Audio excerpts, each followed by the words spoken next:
देखिए, आज मैं स्टार्ट करने जा रहा हूँ न्यू लेक्चर रिफ्रैक्शन से बेस्ड है हमारा। रिफ्रैक्शन टॉपिक क्या है? रिफ्रैक्शन से रिलेटेड जो भी बातें और जो भी हमारे सीबीएसई, एचबीएसई, आईसीएसई, आरबीएसई कहीं भी किसी भी एग्जाम या कोई भी ओलंपियाड या कोई भी कंपटीशन में आने वाला हर एक क्वेश्चन मैं तुम्हारे सामने यहीं पे डिस्कस करने वाला हूँ। तो चलिए हम डिस्कस करने जा रहे हैं रिफ्रैक्शन। सबसे पहले बात बताते हैं रिफ्रैक्शन होता क्या है सर। रिफ्रैक्शन के बारे में बताओ थोड़ा। रिफ्रैक्शन का मतलब होता है जब कभी कोई लाइट रे एक मीडियम से दूसरे मीडियम में जा रही होती है ना, तो अपने पाथ से भटक जाती है और इसी फिनोमिनन को रिफ्रैक्शन कहा जाता है। When a light ray move from one medium to another medium then it deviate from its path and this phenomenon is known as refraction. अरे समझ में आया सभी को? तो हेडिंग डाल दीजिए। आज की हेडिंग है हमारी क्या? रिफ्रैक्शन। हेडिंग क्या डाल दोगे रे सभी? रिफ्रैक्शन। रिफ्रैक्शन, ठीक है सर। रिफ्रैक्शन स्टार्ट कीजिए। तो रिफ्रैक्शन में क्या लिखने वाले हैं भाई? रिफ्रैक्शन में लिखेंगे when light ray move from one medium to another medium. लिखें व्हेन लाइट रे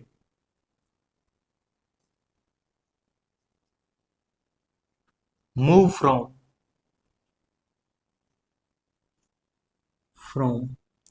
one medium to another,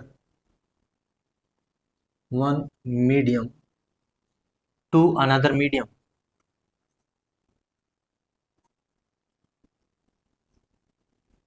medium then it deviate its path, then it deviate from its path, अपने पाथ से भटक जाती है। डेविएट फ्रॉम इट्स पाथ, और इसी को क्या कहा जाता है? Path is known as refraction. इसी को क्या कहा जाता है? रिफ्रैक्शन कहा जाता है सर। रिफ्रैक्शन करने के लिए जिम्मेवार कौन है सर? रिफ्रैक्शन का हमें कैसे पता चलेगा कि रिफ्रैक्शन हो रहा है? देखो, तुम्हें अगर ऑब्जर्व करना है तो एक गिलास में पानी लो, कांच का गिलास लो जिसको आर पार तुम देख सको, ट्रांसपेरेंट, और उसके अंदर पेंसिल को डुबो गिलास के अंदर, पानी के अंदर, तो वो तुम्हें मुड़ी हुई नजर आएगी। तो वहां क्या हो रहा है? वहां कुछ ना कुछ ऐसा हुआ है। क्या हुआ है? वहां रिफ्रैक्शन हुआ है सर। हमें कैसे सपना आएगा रिफ्रैक्शन हुआ है? वही तो मैं तुम्हें समझाना चाह रहा हूँ रिफ्रैक्शन है क्या। देखिए, रिफ्रैक्शन के होने के लिए दो चीजें जिम्मेवार है। जो एक और बात और फॉर्म में बोलूं तो bending of light is known as refraction, bending of light ray is known as refraction. तो दूसरी फॉर्म में अगर मैं बोलना चाहूं तो ये कह सकता हूं bending of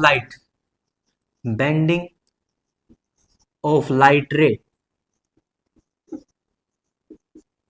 is known as refraction. Yes sir, बोल सकते हो, बिल्कुल बोल सकते हो, बैंड होगी वो। सर बेंडिंग होने के लिए जिम्मेवार कौन है? मीडियम जिम्मेवार है। मीडियम दो तरह के होते हैं, टू टाइप ऑफ मीडियम। अब मीडियम जिम्मेवार है सर। मीडियम कैसे? मीडियम कहीं डेंसर है कहीं रेयर। सर ये डेंसर रेयर क्या होता है, थोड़ा समझाओगे? बिल्कुल, एक एक बात बता के जाऊंगा। तो देखिए, two type of medium. Medium कितने तरह का होता है? टू टाइप्स का। Two types of medium.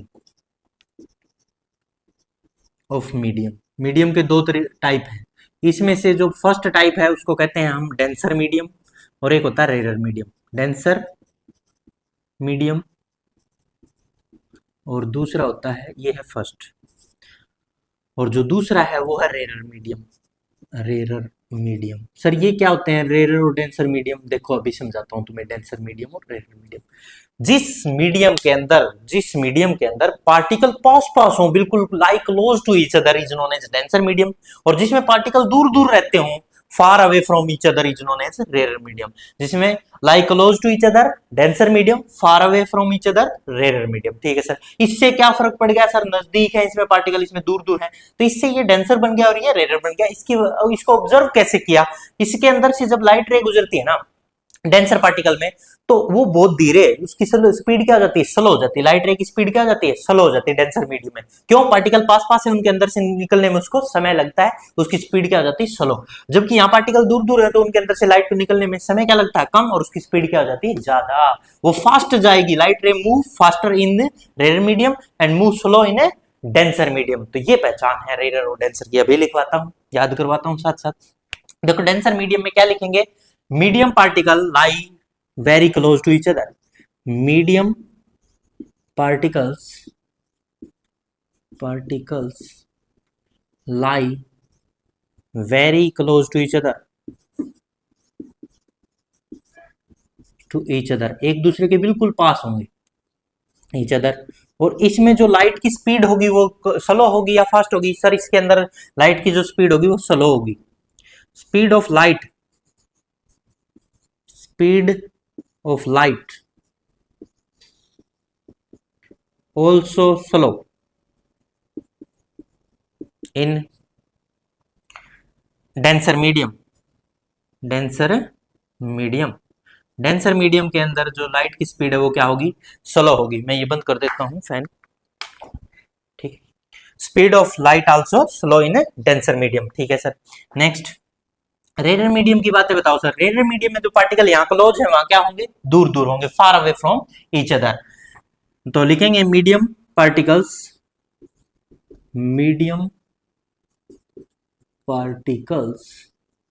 Lie far away from each other, एक दूसरे से दूर होंगे, ठीक है सर। दूसरी बात, इसमें जो लाइट की स्पीड होगी वो क्या होगी? अपने आप ही फास्ट होगी sir. Speed of light fast in rare medium में जो स्पीड है लाइट की वो क्या होगी? फास्ट रही होगी as compare to denser medium. यहां तक कोई डाउट नहीं है। अब एग्जांपल की बात करें, इसके एग्जांपल की बात करते हैं। एग्जांपल दो सर, इसका कोई एग्जांपल? हाँ, इसका एग्जांपल जैसे वाटर दे दिया तुमने, वाटर इसका एग्जांपल है, ठीक है सर, वाटर हो गया। और इसका एग्जांपल सर कोई, इसका एग्जांपल देख लो, एयर। अब तुम खुद देखो, एयर और वाटर में लाइट की स्पीड किस में ज्यादा होगी? एयर में होगी सर। तो एयर क्या है? एक रेयर मीडियम, जबकि वाटर क्या है? एक डेंसर मीडियम है। समझ में आया डेंसर मीडियम और रेयर मीडियम? तो सबसे पहले बात करी रिफ्रैक्शन की। रिफ्रैक्शन क्या होता है? जब कोई लाइट रे मूव करती है एक मीडियम से दूसरे मीडियम में तो वो अपने पाथ से भटक जाती है, इसको रिफ्रैक्शन कहते हैं। या फिर दूसरी फॉर्म में कहते हैं बेंडिंग ऑफ लाइट का मुड़ जाना ही क्या कहलाता है? रिफ्रैक्शन कहलाता है। ये दो वजह से होता है। दो तरह के मीडियम होते हैं सर, एक डेंसर मीडियम और एक रेयर मीडियम। एक में स्पीड ज्यादा होती है, एक में कम होती है। सर स्पीड ज्यादा किसमें होती है? रेयर मीडियम में। स्लो किसमें होती है? डेंसर में। पार्टिकल क्लोज कहां होते हैं? डेंसर में। पार्टिकल दूर दूर कहां होते हैं? रेयर में। तो ऐसे याद कर लोगे, ये बहुत बढ़िया। अब आगे बढ़ता हूं, केसेस बनाएंगे भाई। लाइट रे डेंसर से रेयर में जाएगी तो क्या होगा, और रेयर से डेंसर में जाएगी तो क्या होगा। ऐसे 1 2 3 करके केसेस बनाए गए जिनसे समझाया गया फुल डिटेल इसकी, तो उसको समझने जा रहे हैं। देखिए स्टार्ट कर रहे हैं सबसे पहले हम। तो हमारा केस नंबर 1, देखिए यहां देखिए, केस नंबर 1, केस 1 क्या है सर? देखो केस 1 कहता है when light ray move from rare to denser medium. तो क्या करेंगे? When light ray move from short में लिख देता हूं rare R2D, rare to denser, ठीक है। R2D का मतलब है रेयर टू डेंसर, समझ गए सभी को? तो आगे देखना जब लाइट रे जाएगी तो उसके साथ क्या होगा वो सब हम डायग्राम से समझ रहे हैं। तो सबसे पहले हमने ये बना लिया है एक लाइन बाउंड्री, रिफ्लेक्टिंग सरफेस, और यहाँ मीडियम है, मान लेते हैं वाटर, ब्लू है पानी, ब्लू है हनी सिंह के अकॉर्डिंग, और हमारे अकॉर्डिंग भी ब्लू नजर आता है। तो चलिए ये वाटर है, यहाँ मीडियम है वाटर मतलब डेंसर मीडियम की बात कर रहे हो सर? हाँ, ये डेंसर मीडियम है। वो तो कंपैरिजन होता, तुलना होती, किसके कंपैरिजन में करें। फिलहाल मैंने वाटर और एयर का केस लिया, तो वाटर यहाँ क्या है? डेंसर मीडियम है। ये नीचे क्या दिखाया गया है? यहाँ वाटर, सही है सर, ये वाटर है, ठीक है भाई, वाटर है। और ऊपर जो इससे ऊपर का पार्ट है ये क्या है? यहाँ होगी एयर, यहाँ क्या है? एयर है सर। तो एयर वाला तो क्या हो जाएगा सर? रेयर मीडियम, और ये क्या हो जाएगा? Denser medium. तो यहाँ लिख सकता हूँ ऊपर वाला रेयर है, ठीक है, लिख दो रेयर, और ये क्या है? डेंसर है, ठीक है सर, डेंसर और रेयर लिख दिया। ठीक, आगे बढ़ते हैं अब जैसे ही कोई लाइट रे आएगी तो वो टकराएगी यहाँ सरफेस पे, और ये जो सरफेस बनाई गई सर इसको क्या कहते हैं? इस सरफेस को जहां से एयर और वाटर अलग अलग हो रहे हैं इसको कहते हैं रिफ्रैक्टिंग सरफेस। क्या कहते हैं इसको? Refracting surface. क्या कहेंगे इसको? रेक्टिंग सरफेस, ठीक है सर, रिफ्रैक्टिंग सरफेस बोल दिया। यहाँ पे कोई भी रे आएगी, देखिए रे को हम रेड से दिखा देते हैं। ये रे आई और यहाँ टकराई, इस सरफेस पे टकराई, बिल्कुल टकराई सर, आ गई। जैसे ही ये आएगी, जाना कहाँ चाह रही है यार, ये रे ये जाना चाह रही है सर इधर, सीधी निकलना चाहती थी, पर ऐसा हो नहीं पाएगा क्योंकि मीडियम बदल चुका है। कौन सा मीडियम आ गया है? डेंसर मीडियम आ गया, वाटर सर। ठीक है, ये जाना यहाँ चाह रही, डॉट डॉट डॉट से दिखाया मैंने, परंतु हम क्या खींचेंगे? एक नॉर्मल। हम क्या खींचेंगे? एक नॉर्मल। नॉर्मल का मतलब होता है परपेंडिकुलर। नॉर्मल का मतलब क्या होता है? परपेंडिकुलर। हमने खींच दिया एक परपेंडिकुलर नॉर्मल, जिसको बोल रहे हैं। ठीक है भाई,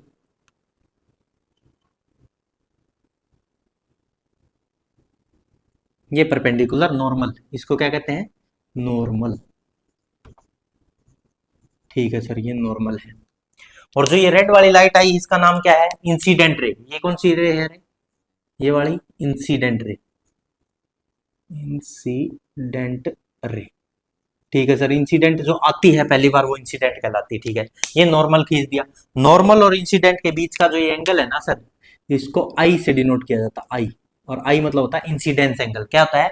इंसिडेंस, एंगल ऑफ इंसिडेंस। ठीक है सर। अब ये यहां जाना चाह रही थी, पर ये यहां जाएगी नहीं सर। ये जाएगी कहां पता है? ये यहां चली जाएगी,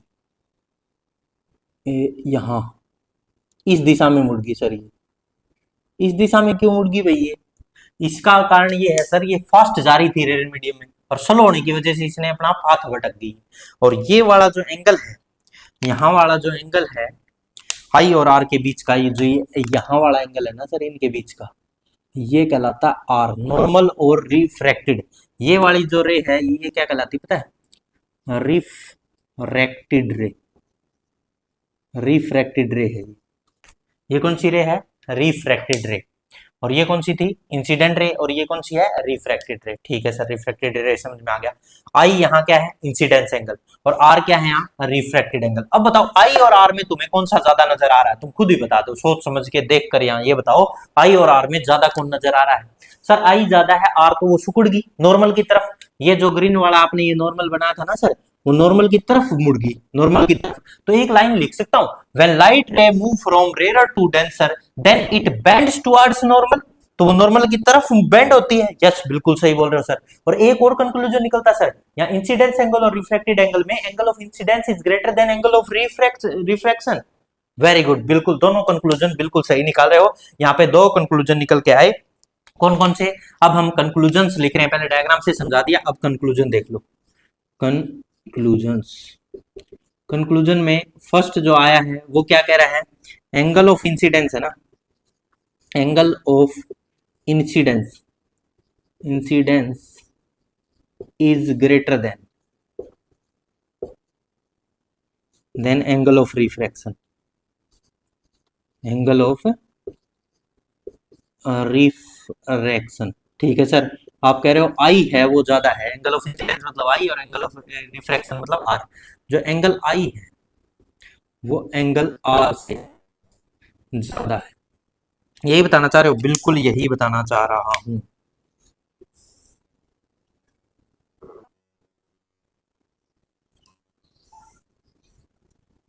अरे समझ में आया भाई सभी को? बहुत बढ़िया।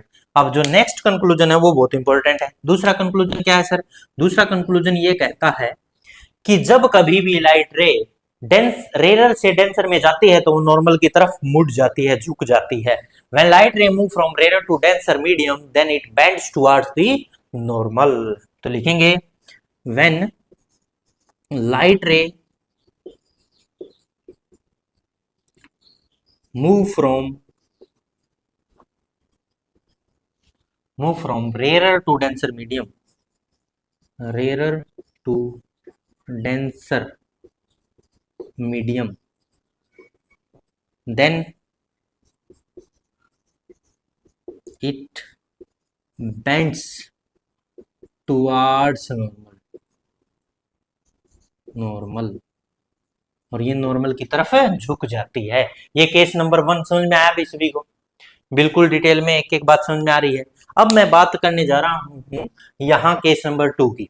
ये केस नंबर 1 था जब लाइट रे रेयर से डेंसर में एंट्री कर रही थी, रेयर मीडियम से डेंसर में एंट्री कर रही थी, तो वो नॉर्मल की तरफ झुक जाती थी, पहली बात। और दूसरा, इंसिडेंस एंगल ज्यादा होता था, रिफ्लेक्टेड एंगल कम हो गया, सिकुड़ गई वो लाइट। ठीक है सर। जैसे तुम, एक एग्जांपल देता हूँ तुम्हें, मेले में जाओ, कहीं भी मेले में गए, हाँ सर गए मेले में, मेले में जाते हो तो वहां जैसे तुम भीड़ के अंदर जा रहे होते तो तुम्हारे हाथ सिकुड़ जाते हैं, ऐसे ये भीड़, भीड़ वाले डेंसर मीडियम में गई, भीड़ वाले जहां पार्टिकल ज्यादा थे, मेले के अंदर लोग ज्यादा थे, तो ये सिकुड़ गई और वापस बाहर जाएगी तो वो हाथ फैला सकती है। वही बात कह रहा हूं मैं, डेंसर का मतलब होता है मेला, मान लो एक तरह का, उसमें बहुत सारे लोग हैं तो तुम्हारे हाथ फैला नहीं पाओगे, सिकुड़ने पड़ेंगे तुम्हें। वही है, डेंसर में जाएगी तो वो सिकुड़ जाएगी। ठीक है, समझ में आया भाई? अब आगे बढ़ते हैं, नेक्स्ट केस नंबर 2। अब रिवर्स करके देखते हैं सर, ये तो था रेरर से डेंसर, अगर डेंसर से रेरर में जा रही हो तो क्या होगा सर, ये बताओ अब हमें। हाँ ये भी बता देता हूँ, क्या बड़ी बात है, देखिए जरा समझ लेते हैं क्या होगा जब वो डेंसर से रेरर में जाएगी, तो क्या होने वाला है ये समझिए जरा। देखिए ये थोड़ा सा गिल्ला लगा फर्स्ट। हाँ तो अब बात किसकी करने वाले हैं, रेरर से डेंसर या डेंसर से रेरर? सर डेंसर से रेरर में जाओ, वो जाएगी अब की बार लाइट रे कहाँ, डेंसर से रेरर में। तो चलिए case number 2, case number 2, case number 2 का बात करते हैं। तो इसमें है when light ray, when light ray move from, move from denser to rarer, उल्टा केस उसका रिवर्स करके देखते हैं। तो देखिए सर वैसे ही समझा देते हैं सारा, बिल्कुल सेम डायग्रामेटिक और पूरा कंक्लूजन निकाल के। देखिए सबसे पहले तो हमने बनाई क्या, रिफ्रैक्टिंग सरफेस है सर ये तो। और नीचे पानी बनाया था, अब की बार ऊपर वाला मीडियम में पानी मान लेते हैं, क्योंकि डेंसर को हम ऊपर मान लेते हैं, हमारी मर्जी। हाँ मान लिया, यहाँ डेंसर मीडियम है, मान लो, या ऐसा मान लो नीचे ही डेंसर भी मान सकते थे, वहां से लाइट ऐसे आते, मैं ऊपर से लाइट को लाना चाह रहा हूँ इसलिए ऐसा बना रहा हूँ, तुम्हें कंफ्यूजन ना हो, बस डेंसर को बदल दिया मैंने। या फिर ऐसा सोच लो, मछली है पानी के अंदर है और वो देख रही है तुम्हें, तो वो डेंसर से कहाँ जाएगी लाइट रे, रेयर में। ठीक है भाई, तो ये वाला केस है। ये ऊपर वाला मीडियम अब की बार मैंने क्या मान लिया है, डेंसर, यहाँ वाटर है, और नीचे वाले में क्या मान लिया अब की बार, एयर मान लिया है। ठीक है, इसको करने में चाह रहे हैं। तो ये है वाटर, ये क्या है, वाटर, ये क्या है, ये ब्लैक वाली, ये sir refracting surface.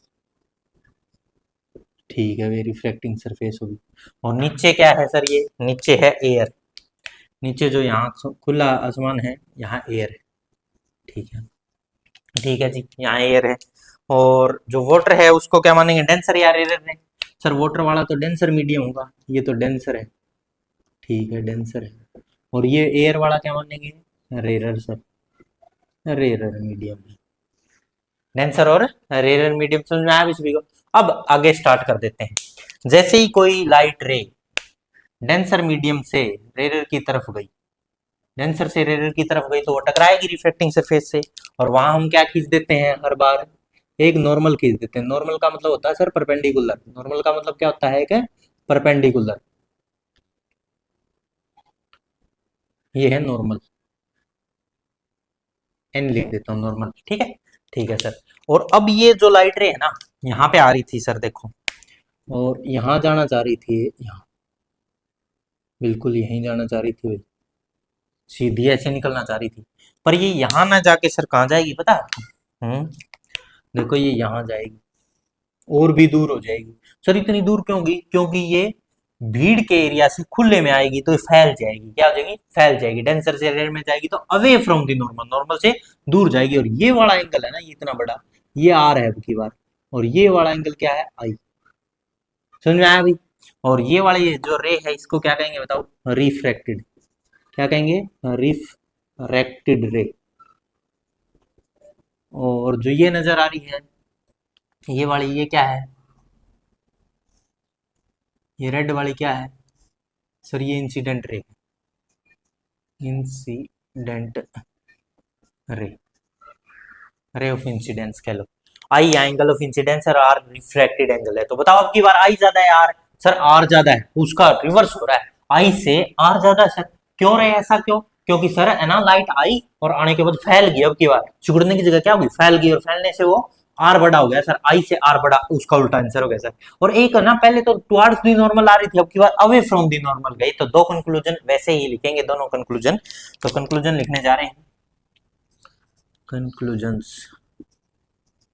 Conclusion number 1 बोले भाई। कंक्लूजन नंबर 1 है sir, angle of refraction is greater than angle of incidence. अब की बार एंगल ऑफ रिफ्रैक्शन ज्यादा है sir, angle of refraction, refraction मतलब R is greater than angle of incidence sir, incidence ये लिख सकते हैं। आई से अब की बार ज्यादा है कौन, एंगल ऑफ रिफ्रैक्शन ज्यादा है, ठीक है, एंगल ऑफ रिफ्रैक्शन ज्यादा है अब की बार किससे, आई से। अरे समझ में आया यहाँ तक, ये देखो। और दूसरा कंक्लूजन क्या है, टुवर्ड्स दी नॉर्मल या away from the normal, sir अब की बार अवे फ्रॉम दी नॉर्मल, इनसे जो रिफ्रैक्टेड रे है अवे फ्रॉम दी नॉर्मल। तो लिखेंगे second conclusion, when light ray move from denser to rarer then it move away from the normal, move away from the normal, normal से दूर हट जाती है, दूर भागती है।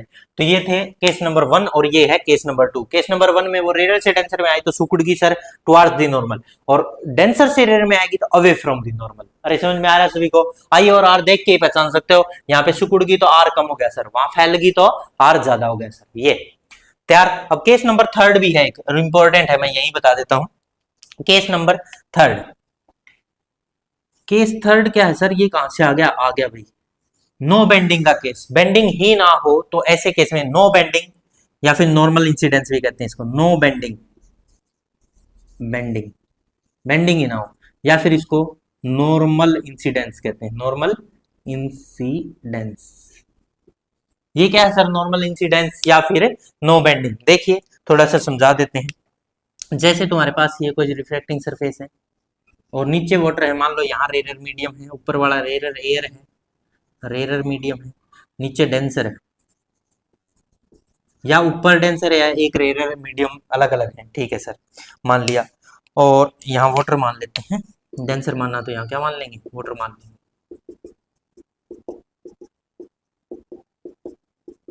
ठीक है सर। और जो रे है ना आपकी बार वो नॉर्मल, नॉर्मल इंसिडेंस हुआ, नॉर्मल मतलब परपेंडिकुलर गिराई जाए, ऐसे गिराई जाए रे को तो वो बिना बेंडिंग के ही सीधी निकल जाएगी, वो बिना बेंडिंग के, क्योंकि नॉर्मल लगाओगे इंसिडेंस एंगल, यहाँ पे एंगल ऑफ इंसिडेंस क्या होगा, एंगल ऑफ इंसिडेंस सर 0, और एंगल ऑफ रिफ्रैक्शन भी क्या होगा 0, क्योंकि वो परपेंडिकुलर ही गिर गई ना, तो वो कोई एंगल लिया ही नहीं उसने, वो सीधी गिर गई, तो नॉर्मल भी उसके ऊपर ही खींचा गया, तो आई और आर 0 हो गए, तो वो ना विदाउट डेविएशन क्या निकल जाएगी, सीधी की सीधी निकल जाएगी सर। और इसको कहते हैं नो बेंडिंग, वो बेंड ही नहीं हुई, या नॉर्मल इंसिडेंस केस, जिसमें लाइट रे ना तो अवे फ्रॉम नॉर्मल जाएगी ना टुवर्ड्स नॉर्मल, क्योंकि वो नॉर्मल पे ही गिराई गई, परपेंडिकुलर ही गिराई गई, या नो बेंडिंग का केस होता है ये थर्ड केस। तो यहां तक बताओ किसी को कोई डाउट है, कोई समझ में नहीं आ रही बात तो बोल देगा भाई, जल्दी से जल्दी नोट करो, मैं देख लेता हूं आवाज सही आ रही है या नहीं, सही चल रहा है सभी, माहौल बढ़िया। तो देखिए यहां तक सभी ने लिख लिया होगा, मैं आगे बढ़ता हूं और बातें तुम्हें बताता हूं कि अब अगर ग्लास स्लैब के अंदर ऐसी लाइट को गुजारा जाए तो वो कैसे जाएगी, अगर प्रिज्म के अंदर से लाइट को गुजारा जाए तो वो कैसे नजर आएगी, तो उन पे भी डिस्कशन कर लिया जाए। तो यहां तक कोई डाउट है तो बोल दें भाई, पहले तो नहीं है, आगे बढ़ूं, बहुत बढ़िया। चलिए रफ किया जाए, बिल्कुल किया जाए, कोई शक और दोहराई नहीं है। तो देखें जरा मुद्दा क्या है। नो बेंडिंग का केस समझ में आ गया, रेयर से डेंसर में जाए तो लाइट कैसे बिहेव करती है, और डेंसर से रेयर में जाए तो कैसे बिहेव करती है, सारा समझ में आ रहा है भाई। नो बेंडिंग का केस भी समझ में आया या नहीं आया, आया? तो आगे बढ़ते हैं, नेक्स्ट स्लाइड हमारी क्या है देखिए जरा। अब हम जो डिस्कशन करने जा रहे हैं ना रिफ्रैक्शन, अब हम एक तो स्लैब का देखेंगे, ग्लास स्लैब है हमारे पास, उसमें के अंदर रिफ्रैक्शन कैसे होगा, और एक देखेंगे प्रिज्म के अंदर रिफ्रैक्शन कैसे कैसे होता है, ये बातें डिस्कस कर लेते हैं। प्रिज्म के अंदर और ग्लास स्लैब के अंदर रिफ्रैक्शन कैसे होता है। देखिए भाई, सबसे पहले बात कर रहे हैं ग्लास स्लैब, ये ग्लास स्लैब है, उसके अंदर रिफ्रैक्शन कैसे होता है वो देखिए। सबसे पहले आ गया ग्लास स्लैब,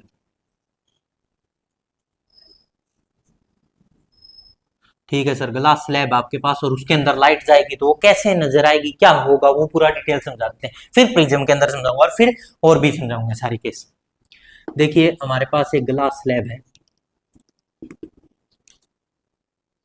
ये वो ग्लास स्लैब, ठीक है भाई, और जो लाइट रे है वो आ रही है, वो तो आती ही रहती है, मान लेते हैं ये लाइट रे आई और आने के बाद यहाँ टकराती ग्लास स्लैब से।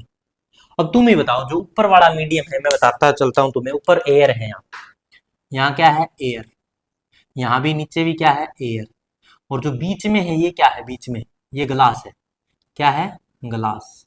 और ग्लास अब तुम खुद ही सोच लो, एयर और ग्लास में ज्यादा डेंस कौन है, ज्यादा पार्टिकल पास पास कौन से, ग्लास सर। एयर भी रेयर मीडियम है सर, इसके ब्रैकेट में आर लिख देता हूँ, रेयर। ग्लास डेंसर मीडियम है सर, और एयर तो है ही रेयर, ये लिख दिया, ठीक है। अब जो ये रे आके जो टकराएगी वो इंसिडेंस रे कहलाएगी, बिल्कुल कहलाएगी। कौन सी रे है ये, बोलो जल्दी से बोल दो, ये इंसिडेंस रे, इंसी रे, रे ऑफ इंसिडेंस कह लो या इंसिडेंट रे कह लो, एक ही बात है। अब सबसे पहले क्या खींचा जाएगा, नॉर्मल खींचा जाएगा सर, ये नॉर्मल खींच दिया सर, नॉर्मल को एन लिख देते हैं, परपेंडिकुलर नॉर्मल। और जो एंगल बनेगा यहाँ वो कौन सा बनेगा, तुम ही बता दो। एंगल ऑफ इंसिडेंस है सर, यहाँ जो एंगल है वो एंगल ऑफ इंसिडेंस है, ठीक है भाई। अब ये रे जाना कहाँ चाह रही थी, जाना तो सर यहाँ चाह रही थी, इस दिशा में, इधर जाना चाह रही थी सर, ये इधर, ये तो इधर जाना चाह रही थी सर बिल्कुल सीधी, पर जाएगी कहाँ, towards the normal sir, normal की तरफ झुक जाएगी, तो नॉर्मल की तरफ झुकगी, बिल्कुल झुकगी सर, ये झुकगी देखो नॉर्मल की तरफ। और जो एंगल ऑफ रिफ्रैक्शन बनेगा वो थोड़ा सा क्या बन जाएगा, कम बन जाएगा सर, यहाँ जो एंगल ऑफ रिफ्रैक्शन होगा ना वो थोड़ा सा आई से कम बन जाएगा, बिल्कुल ठीक है। फिर दोबारा देखो, तुमने एक अजीब बात देखी, फिर से वो अब मीडियम चेंज कर रही है, जैसे ही सरफेस से टकराएगी फिर मीडियम चेंज हो गया, डेंसर से देखो, पहले तो रेयर से डेंसर में एंट्री करी तो टुवर्ड्स नॉर्मल होगी, अब डेंसर से रेयर में आएगी, ग्लास से एयर में आना तो डेंसर से रेयर, तो अब अवे फ्रॉम दी नॉर्मल होने का टाइम आ गया सर। एयर से ग्लास में आई तो टुवर्ड्स नॉर्मल, और ग्लास से एयर में जाएगी तो अवे फ्रॉम नॉर्मल, अभी आपने समझाया वही काम करूंगा सर, हाँ बिल्कुल करेंगे। तो सबसे पहले तो क्या खींचोगे ये बता दो सर, नॉर्मल खींचेंगे, नॉर्मल खींच लिया, बिल्कुल खींच लिया सर। जाना कहाँ चाह रही थी, जाना तो सर यहाँ चाह रही थी, जाना तो यहाँ चाह रही थी सर, पर जाएगी कहाँ सर, यहाँ जाएगी कहाँ, यहाँ। अरे समझ में आया कैसे भीगो, देखो चलिए यहाँ जाएगी, जाना यहाँ था, तो अब की बार जो एंगल ऑफ एमरजेंट कहेंगे इसको, एमरजेंट एंगल कहेंगे, क्या कहेंगे इसको, ई से लिखेंगे, क्योंकि ये जो रे है ना बाहर निकल के आई, अंदर आई फिर बाहर ही निकल गई, तो ये कौन सी रे है बताओ, जो बाहर निकली है, एमरजेंट रे है सर, ये कौन सी रे है, इमरजेंट रे, और ये emergency, angle of emergency, emergent angle कहते हैं जिसको, ठीक है सर। तो सर एक बात मेरे को दिखाई दे रही है, ये लाइट रे ना यहाँ से इतनी शिफ्ट होगी, पहले ये इधर आ रही थी, इधर शुरुआत में ये यहाँ आना चाह रही थी, और ये तो यहाँ शिफ्ट होगी, तो इतनी ये शिफ्ट होगी, हाँ ये इतना इतना शिफ्ट हो गया, और इसको एल से डिनोट करता हूँ, और इसको कहते हैं लेटरल शिफ्ट। क्या कहते हैं इसको, लेटरल शिफ्ट बोला जाता है, इसको क्या बोला जाता है, लेटरल शिफ्ट या लेटरल डिस्प्लेसमेंट। एल यहाँ क्या है, lateral displacement,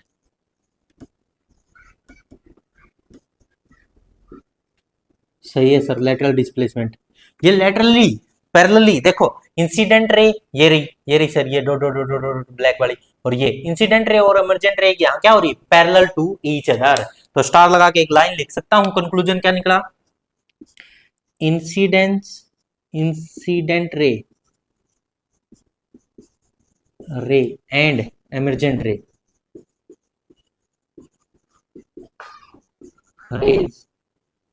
are parallel to each other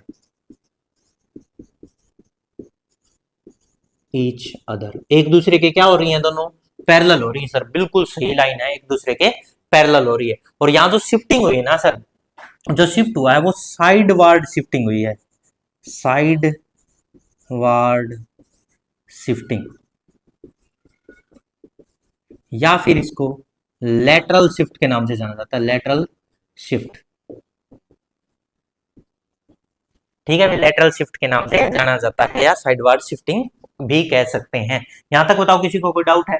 sir ये रेड वाले जो डॉट हैं ये क्या है, नॉर्मल है, यहाँ भी नॉर्मल कितना है तो दोनों बार मीडियम चेंज हो रहा था। ठीक है भाई, एंगल ऑफ इमरजेंट और एंगल ऑफ इंसिडेंट समझ में आ गया। जो बाहर निकलती है उसको क्या कहते हैं, एंगल ऑफ इमरजेंट कहते हैं, और जो शुरुआत में आता है वो एंगल ऑफ क्या होता है, इंसिडेंस। अब है ना, जैसे कोई किसी बंदे ने पूछा सर लेटरल जो डिस्प्लेसमेंट है किस किस बात पे डिपेंड करती है, किसके बढ़ने से बढ़ती है और किसके घटने से घटती है, तो मैंने जवाब देने स्टार्ट किए। देखिए सबसे पहला जो इफेक्ट है, अब हम जो क्वेश्चन है हमारा वो किस पे है, लेटरल डिस्प्लेसमेंट पे चल रहा है, लेटरल डिस्प्लेसमेंट। सारा डिस्कशन किसका हो रहा है, लेटरल डिस्प्लेसमेंट एल का। ठीक है, लेटरल शिफ्ट होने की वजह से जो साइडवार्ड शिफ्ट होगी है इंसिडेंट रे से यहां आना था और यहां शिफ्ट होगी पैरेलली दोनों, ये क्या है, पैरेलल, इसी को कहते हैं लेटरल शिफ्ट और इसको एल से डिनोट करते हैं। अब देखिए लेटरल शिफ्ट में सबसे पहले ये डिपेंड करता है इंसिडेंस एंगल पे, इंसिडेंट एंगल या इंसिडेंस भी बोल सकते हैं, की बात आई पे डिपेंड करता है सर, सबसे पहला फैक्टर। सर ये कैसे डिपेंड करता है समझाओगे? हाँ बिल्कुल समझाएंगे, देखना। एंगल ऑफ इंसिडेंस को बढ़ाओ तुम, और ज्यादा ऐसे करोगे, और ज्यादा करोगे तो ये इधर आ जाएगी, इधर, तो ये एल की वैल्यू भी बढ़ जाएगी। जैसे आई बढ़ाओगे तो ये लाइन है यहाँ आ जाएगी, और यहाँ आने की वजह से सर आई बढ़ने से एक बात तो समझ में आ गई, इंसिडेंस एंगल के बढ़ने से, बढ़ने का साइन मैं ऊपर की तरफ एरो करता हूँ, डाउन का मतलब घट रहा है, घटने से बढ़ने से एल भी लेटरल शिफ्ट भी बढ़ता है, ये बढ़ने से ये भी बढ़ता है, डायरेक्टली प्रोपोर्शनल। ठीक है, पहली बात समझ में आई। आई को जैसे ही बढ़ाता हूँ, इसको ऐसे करता हूँ तो ये यहाँ पैरेलल हो जाएगी, तो ये एल बढ़ जाएगा।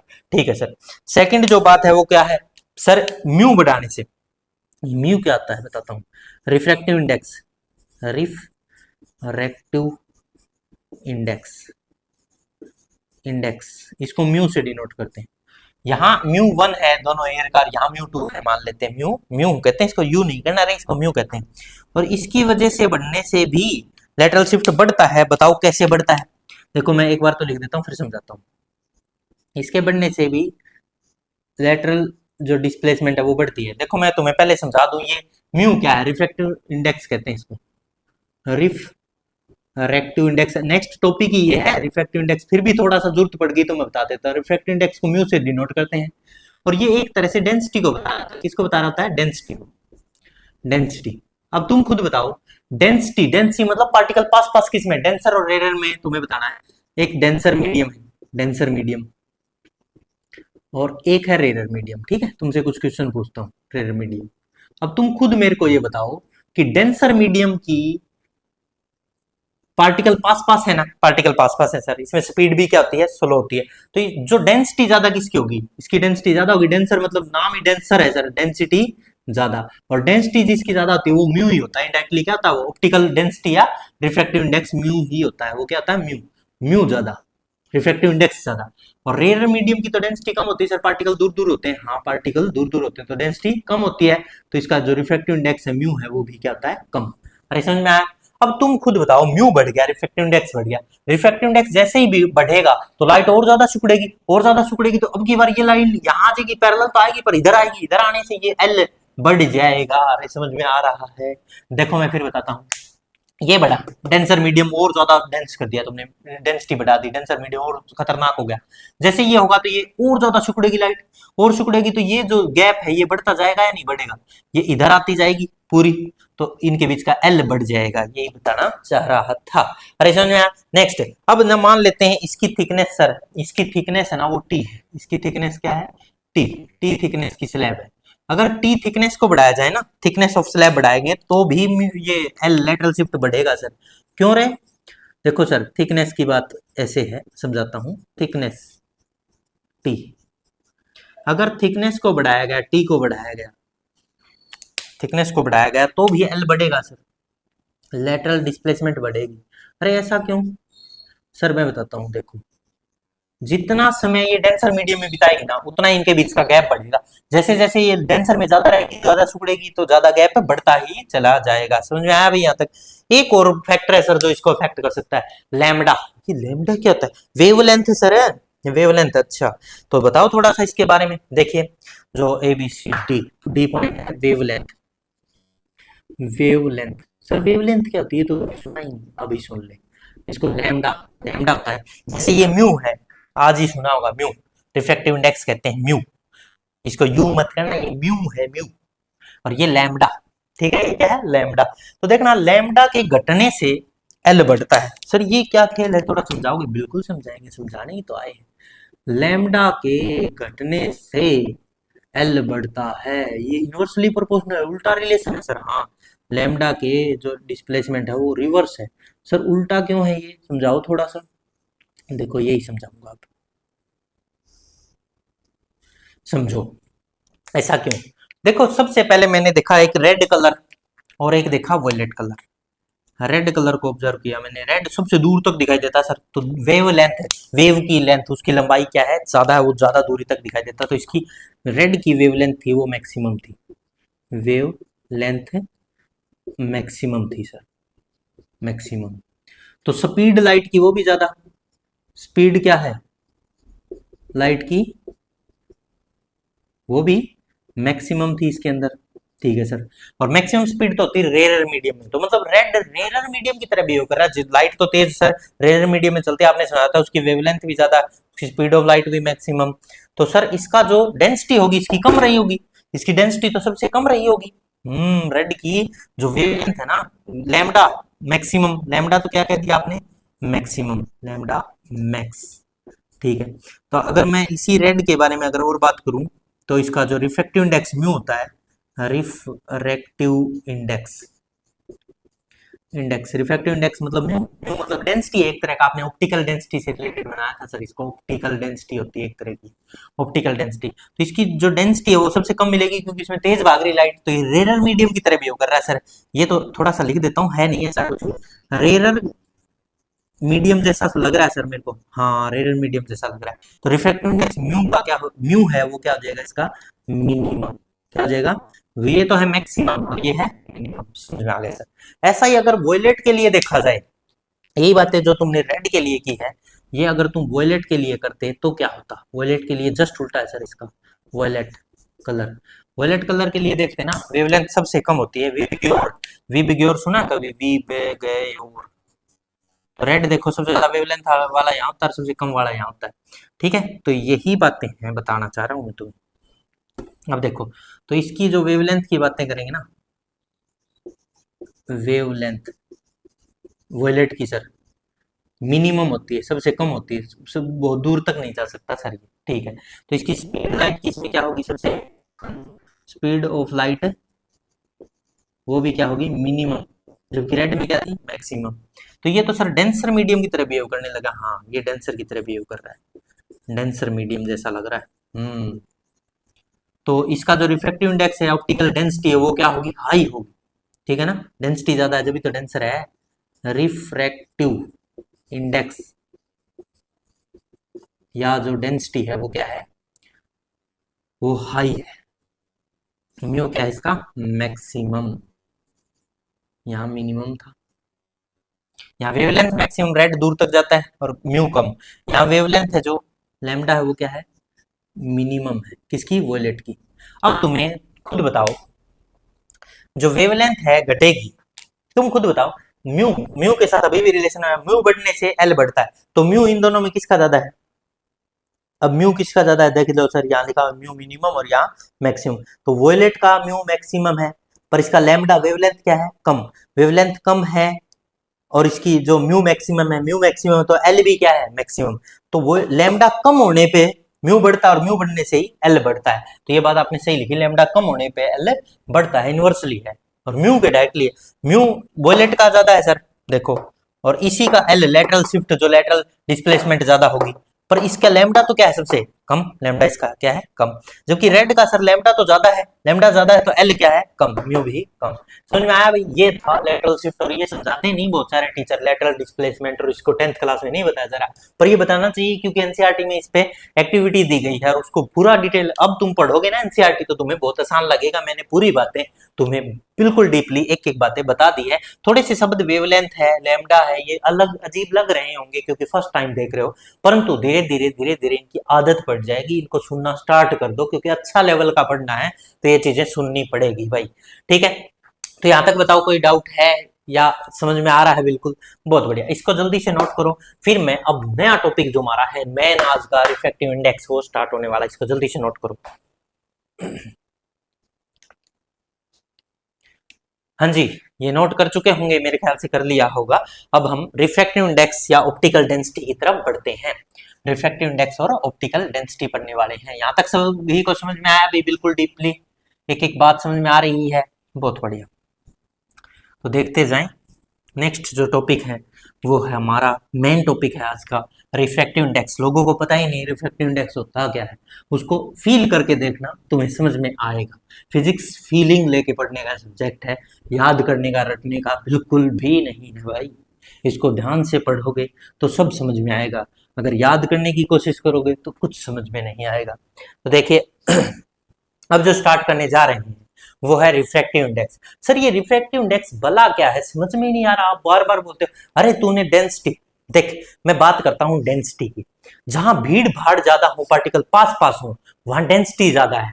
तो लाइट के लिए यही चीज, लाइट के लिए ऑप्टिकल डेंसिटी कहते हैं, लाइट की स्टडी को ऑप्टिक्स कहते हैं। तो लाइट के लिए इसको डेंसिटी ना बोल के क्या बोल दो, ऑप्टिकल डेंसिटी बोल दो, ठीक है। ऑप्टिकल डेंसिटी बोल दिया, ऑप्टिकल डेंसिटी ज्यादा मतलब रिफ्रैक्टिव इंडेक्स ज्यादा। बात एक ही है, रिफ्रैक्टिव इंडेक्स कहो ऑप्टिकल डेंसिटी कहो एक जैसे ही शब्द है, इनमें कोई बड़ा डिफरेंस नहीं है। समझ में आया? तो ऑप्टिकल डेंसिटी ज्यादा मतलब सर रिफ्रैक्टिव इंडेक्स ज्यादा, ऑप्टिकल डेंसिटी कम मतलब रिफ्रैक्टिव इंडेक्स कम। हाँ, रिफ्रैक्टिव इंडेक्स को आज के बाद तुम ऑप्टिकल डेंसिटी से मेजर करना। डेंसिटी क्या होती है? भीड़ भाड़ से, ज्यादा पार्टिकल पास पास है तो डेंसिटी ज्यादा है, वो डेंसर मीडियम। पार्टिकल दूर दूर है तो वो रेयर मीडियम है, डेंसिटी कम है, मतलब रिफ्रैक्टिव इंडेक्स भी कम है। अरे समझ में आया? तो अब स्टार्ट करते हैं, रिफ्रैक्टिव इंडेक्स हेडिंग डाल दी जाए और इसको समझना स्टार्ट करते हैं। रिफ्रैक्टिव इंडेक्स, इस पे न्यूमेरिकल आएंगे। रिफ्रैक्टिव इंडेक्स, इसको म्यू से लिखते हैं भाई, या फिर इसी को दूसरा नाम मैं लिख ही देता हूं, ऑप्टिकल डेंसिटी। डेंसिटी अब डाउट ही नहीं रहेगा तो ठीक है। ऑप्टिकल डेंसिटी या रिफ्रैक्टिव इंडेक्स को हम पढ़ने जा रहे हैं। देखो मीडियम दो तरह का होता है, एक रेयर मीडियम और एक दूसरा डेंसर मीडियम। रेयर मीडियम क्या होता है और रेयर डेंसर मीडियम क्या होता है वो भी बता देता हूं। एक होता है rare medium, rare. Sir rare का मतलब समझाना। रेयर का मतलब होता है medium in which particle far away from each other and light move faster. Particle medium in which particle far away, particles far away from each other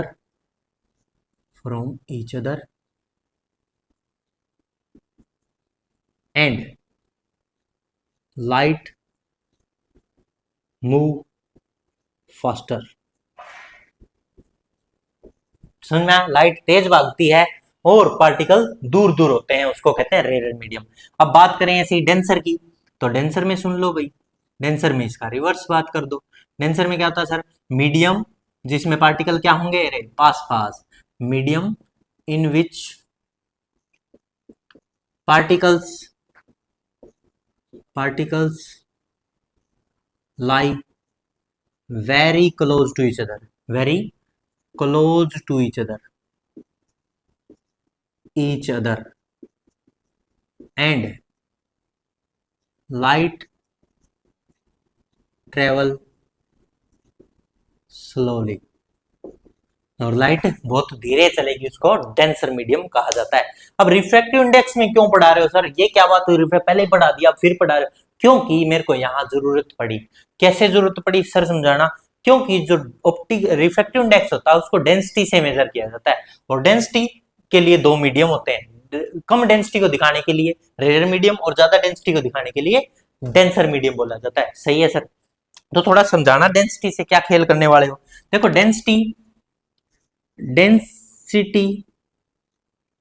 help, मैं अपनी तरफ से लिख रहा हूं, help to measure refractive index,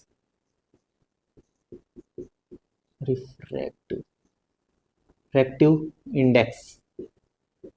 index को measure करने में हेल्प करेगी हमारी डेंसिटी। सर ये कैसे हेल्प करेगी हमारी डेंसिटी? देखो मैं तुम्हें बताता हूं, डेंसिटी ज्यादा है, मान लो कोई मीडियम है, उसकी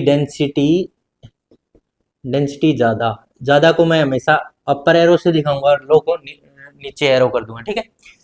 ज्यादा का मतलब ये डेंसर मीडियम है यार, तुम ही बताओ सर। ये तो डेंसर मीडियम है, हाँ बिल्कुल ये डेंसर मीडियम है, डेंसर मीडियम, ठीक है सर। ये डेंसर मीडियम है तो तुम ही खुद बताओ इसके अंदर स्पीड ऑफ लाइट क्या होगी? स्लो होगी sir, speed of light slow होगी, कम होगी सर, बिल्कुल स्पीड ऑफ लाइट कम होगी ना। और ये डेंसिटी आई है, डेंसर मीडियम है, इसकी स्पीड ऑफ लाइट कम है। और सब लाइट के लिए ये बात हो रही है, तो ये डेंसिटी ना होगी, कौन सी डेंसिटी हो जाएगी? Optical density. और ऑप्टिकल डेंसिटी को क्या कहते हैं? म्यू। तो यहाँ डेंसिटी ज्यादा मतलब म्यू ज्यादा की बात हो रही है। रिफ्रैक्टिव इंडेक्स ज्यादा, रिफ्रैक्टिव इंडेक्स जिसका ज्यादा वो डेंसर मीडियम होता है, और उसमें स्पीड ऑफ पार्टिकल, जो लाइट के पार्टिकल्स उनकी स्पीड क्या होती है? कम, ठीक है सर। अब बात करते हैं रेयर मीडियम की। अब डेंसिटी कम करके देखते हैं, डेंसिटी लो, कम, मतलब म्यू भी कम, क्योंकि ऑप्टिकल डेंसिटी की बात करोगे आप, लाइट के अंदर पढ़ा रहे हो, ठीक है। तो अब डेंसिटी कम है, रिफ्रैक्टिव इंडेक्स कम है, तो ये रेयर मीडियम है, बिल्कुल है सर, रेयर मीडियम।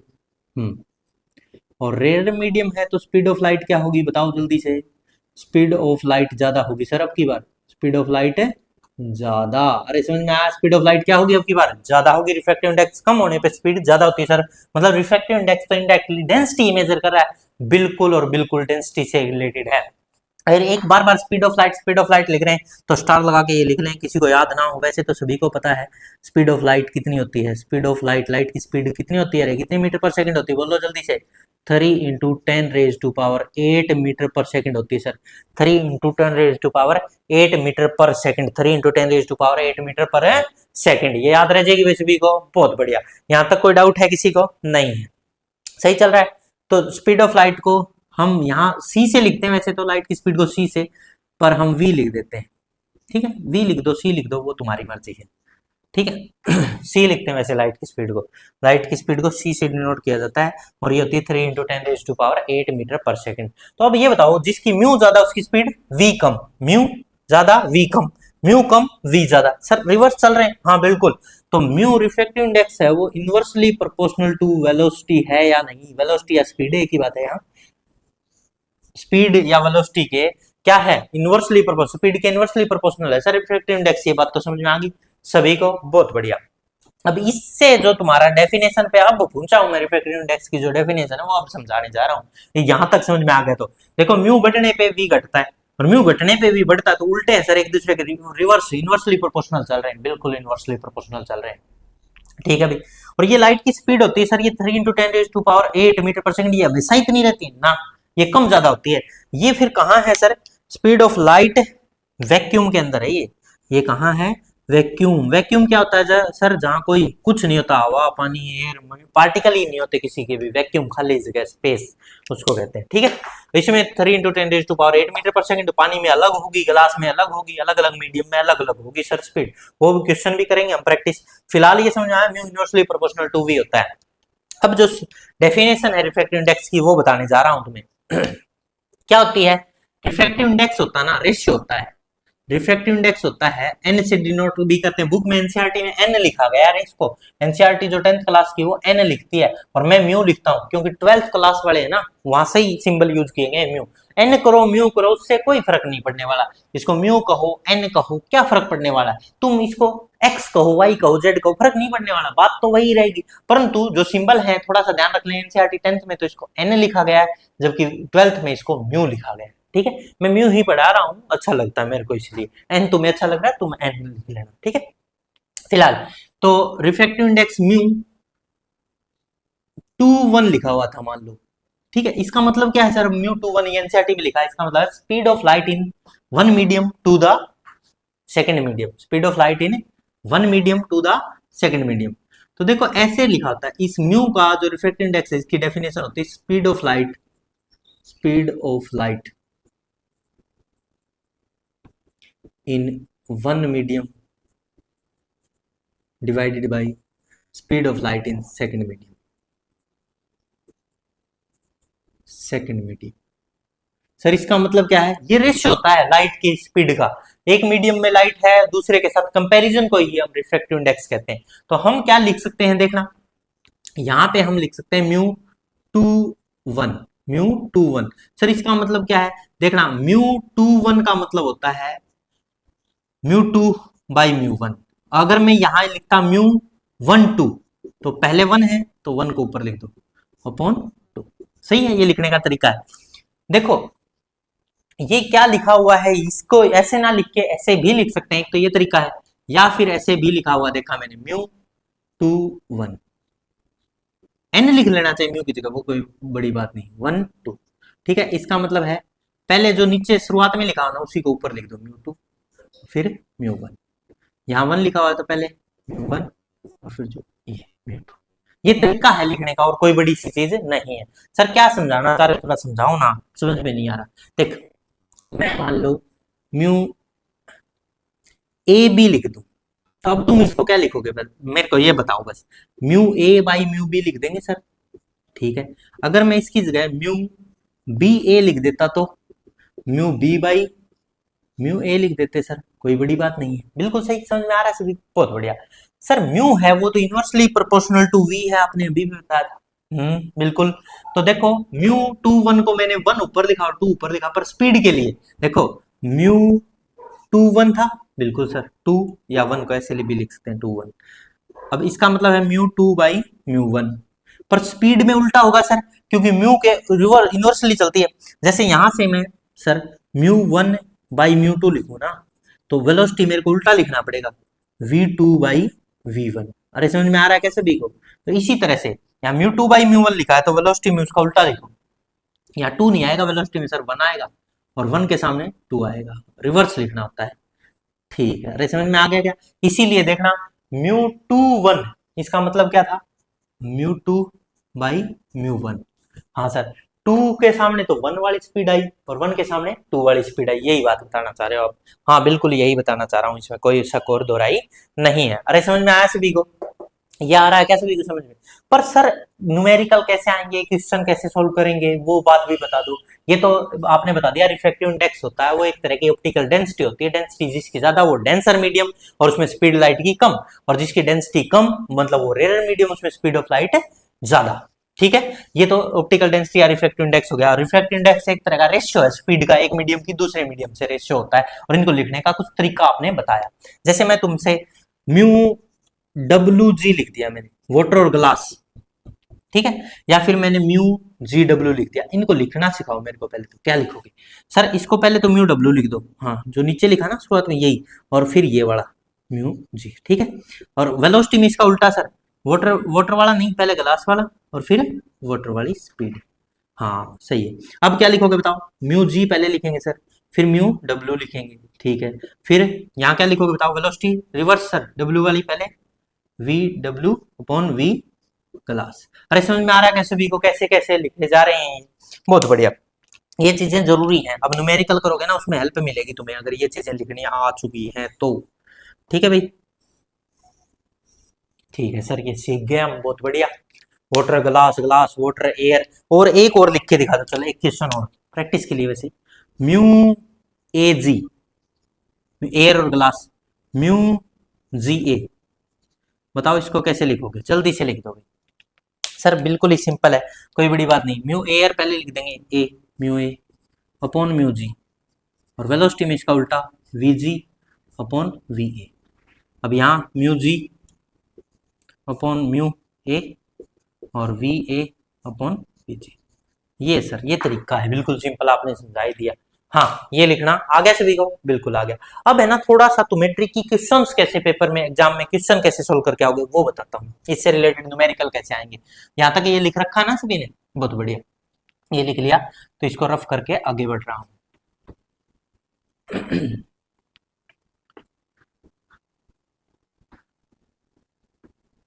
अब देखो न्यूमेरिकल कैसे आएंगे एग्जाम में और कैसे कैसे तुमसे पूछा जाएगा। ये थोड़ा सा फिर लिख देता हूं ताकि कंफ्यूजन ना हो।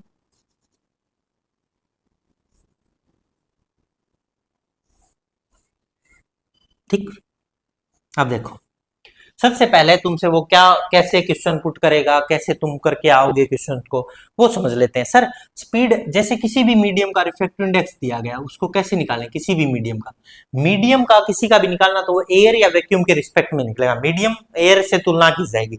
तो स्पीड ऑफ, देखो ये फॉर्मूला याद रखना, speed of light in air या वैक्यूम, एयर या फिर वैक्यूम, और यही हमने याद करी थी। वो कितनी थी बताओ?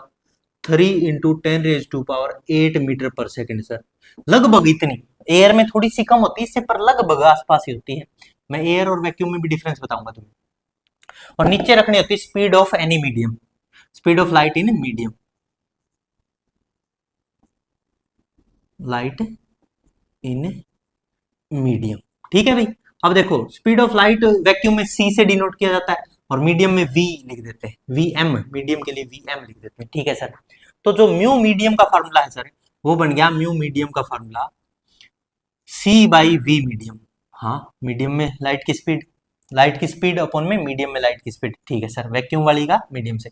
अगर वी एम को इधर ले जाऊं तो सी अपॉन में म्यू, मीडियम का म्यू रिफ्रैक्टिव इंडेक्स। और सर ये मीडियम का अलग अलग होता है? हाँ, अलग अलग मीडियम का रिफ्रैक्टिव इंडेक्स अलग अलग होता है। म्यू एम का मतलब यहाँ क्या है? म्यू एम का मतलब है refractive index of medium, refractive index of medium, index of medium. ठीक है, अब देखना भी ये है। और सी की जगह 3 × 10⁸ 8 मीटर पर सेकंड लिख ही दोगे, इसमें तो कोई डाउट ही नहीं है किसी को। ठीक। अब अलग अलग मीडियम का रिफ्रैक्टिव इंडेक्स अलग अलग होता है। हाँ, अलग अलग होता है। कैसे? देखिए मैं समझाता हूं तुम्हें, बता देता हूं कैसे अलग अलग होता है। और भी बहुत सारी बातें बताऊंगा, अभी तो बहुत कुछ बताना बाकी है। रिफ्रैक्टिव इंडेक्स बहुत ही मजेदार टॉपिक है, इसको समझ लोगे तो टॉपिक में गड़बड़ होनी ही नहीं है कहीं भी। देखना भी, ये समझ लिया सर मैंने, refractive index of different medium, अलग अलग मीडियम का रिफ्रैक्टिव इंडेक्स, आर आई लिख दो, रिफ्रैक्टिव इंडेक्स ऑफ डिफरेंट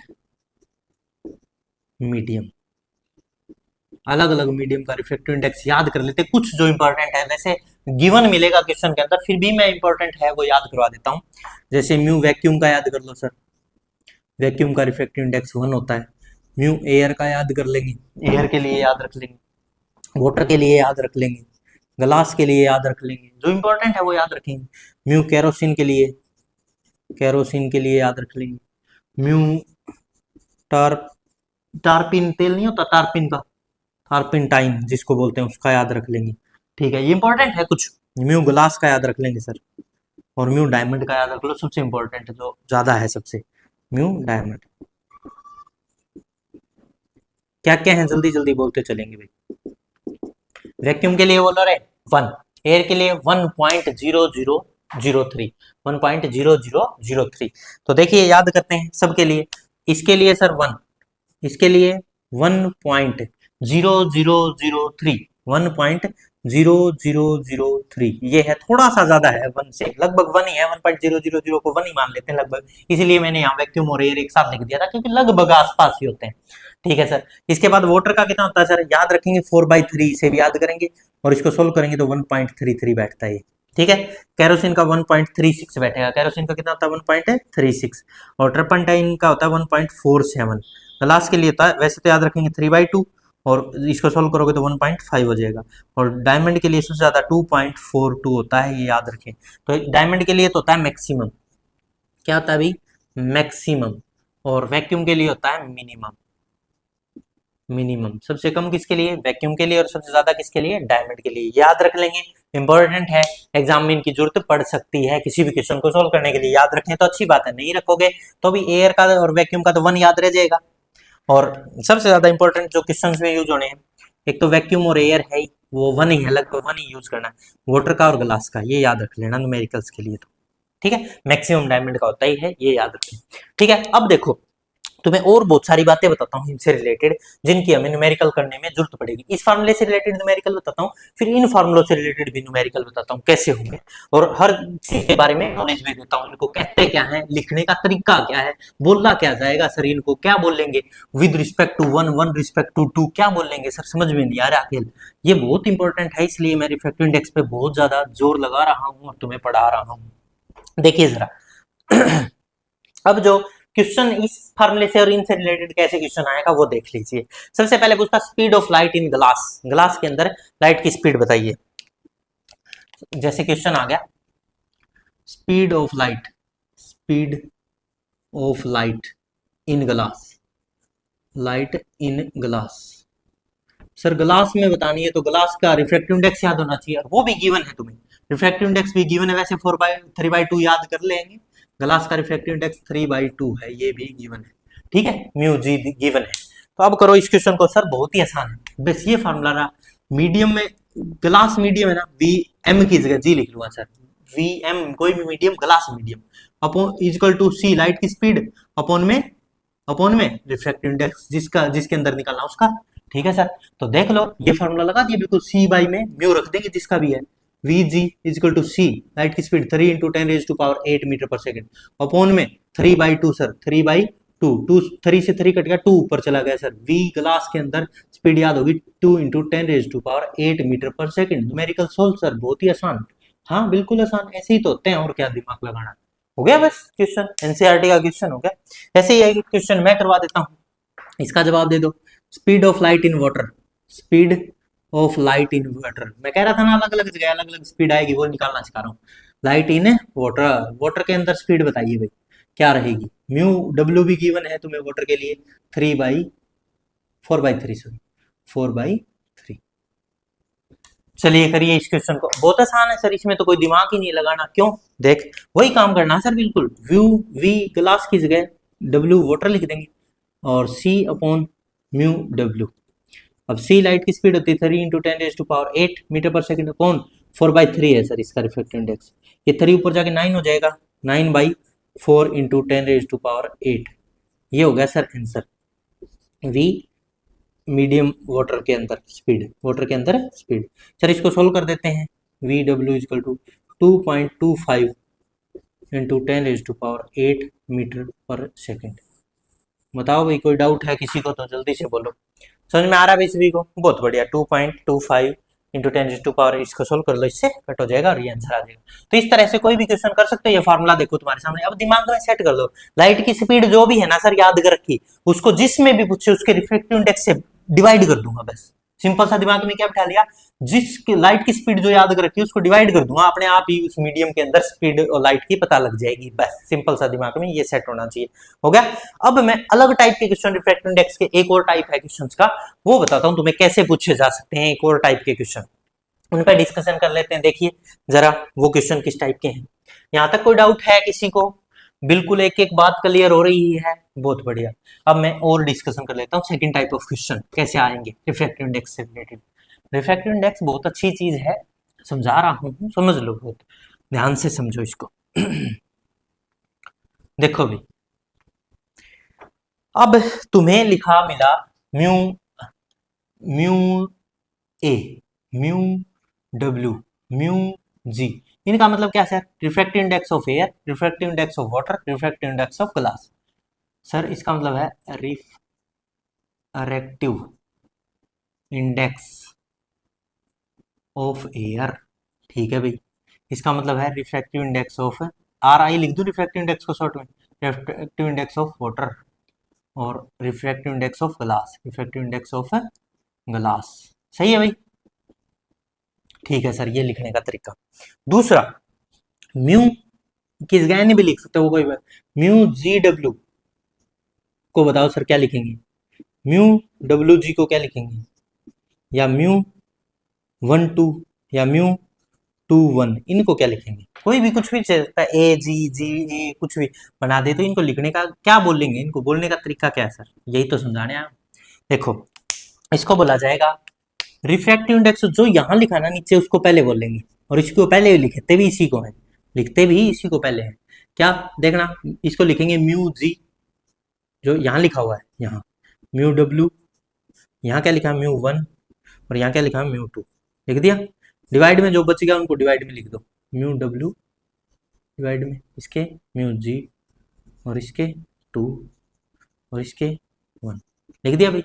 अब इसको सर इस चीज को बोल लेंगे क्या, इस चीज को refractive index of glass with respect to water, जो पहले लिखा गया ना ऊपर, refractive index of glass with respect to water, इसको क्या बोलेंगे sir, refractive index of water with respect to glass, water with respect to glass. इसको refractive index of one with respect to two, refractive index of two with respect to one, ये बोलने का तरीका है।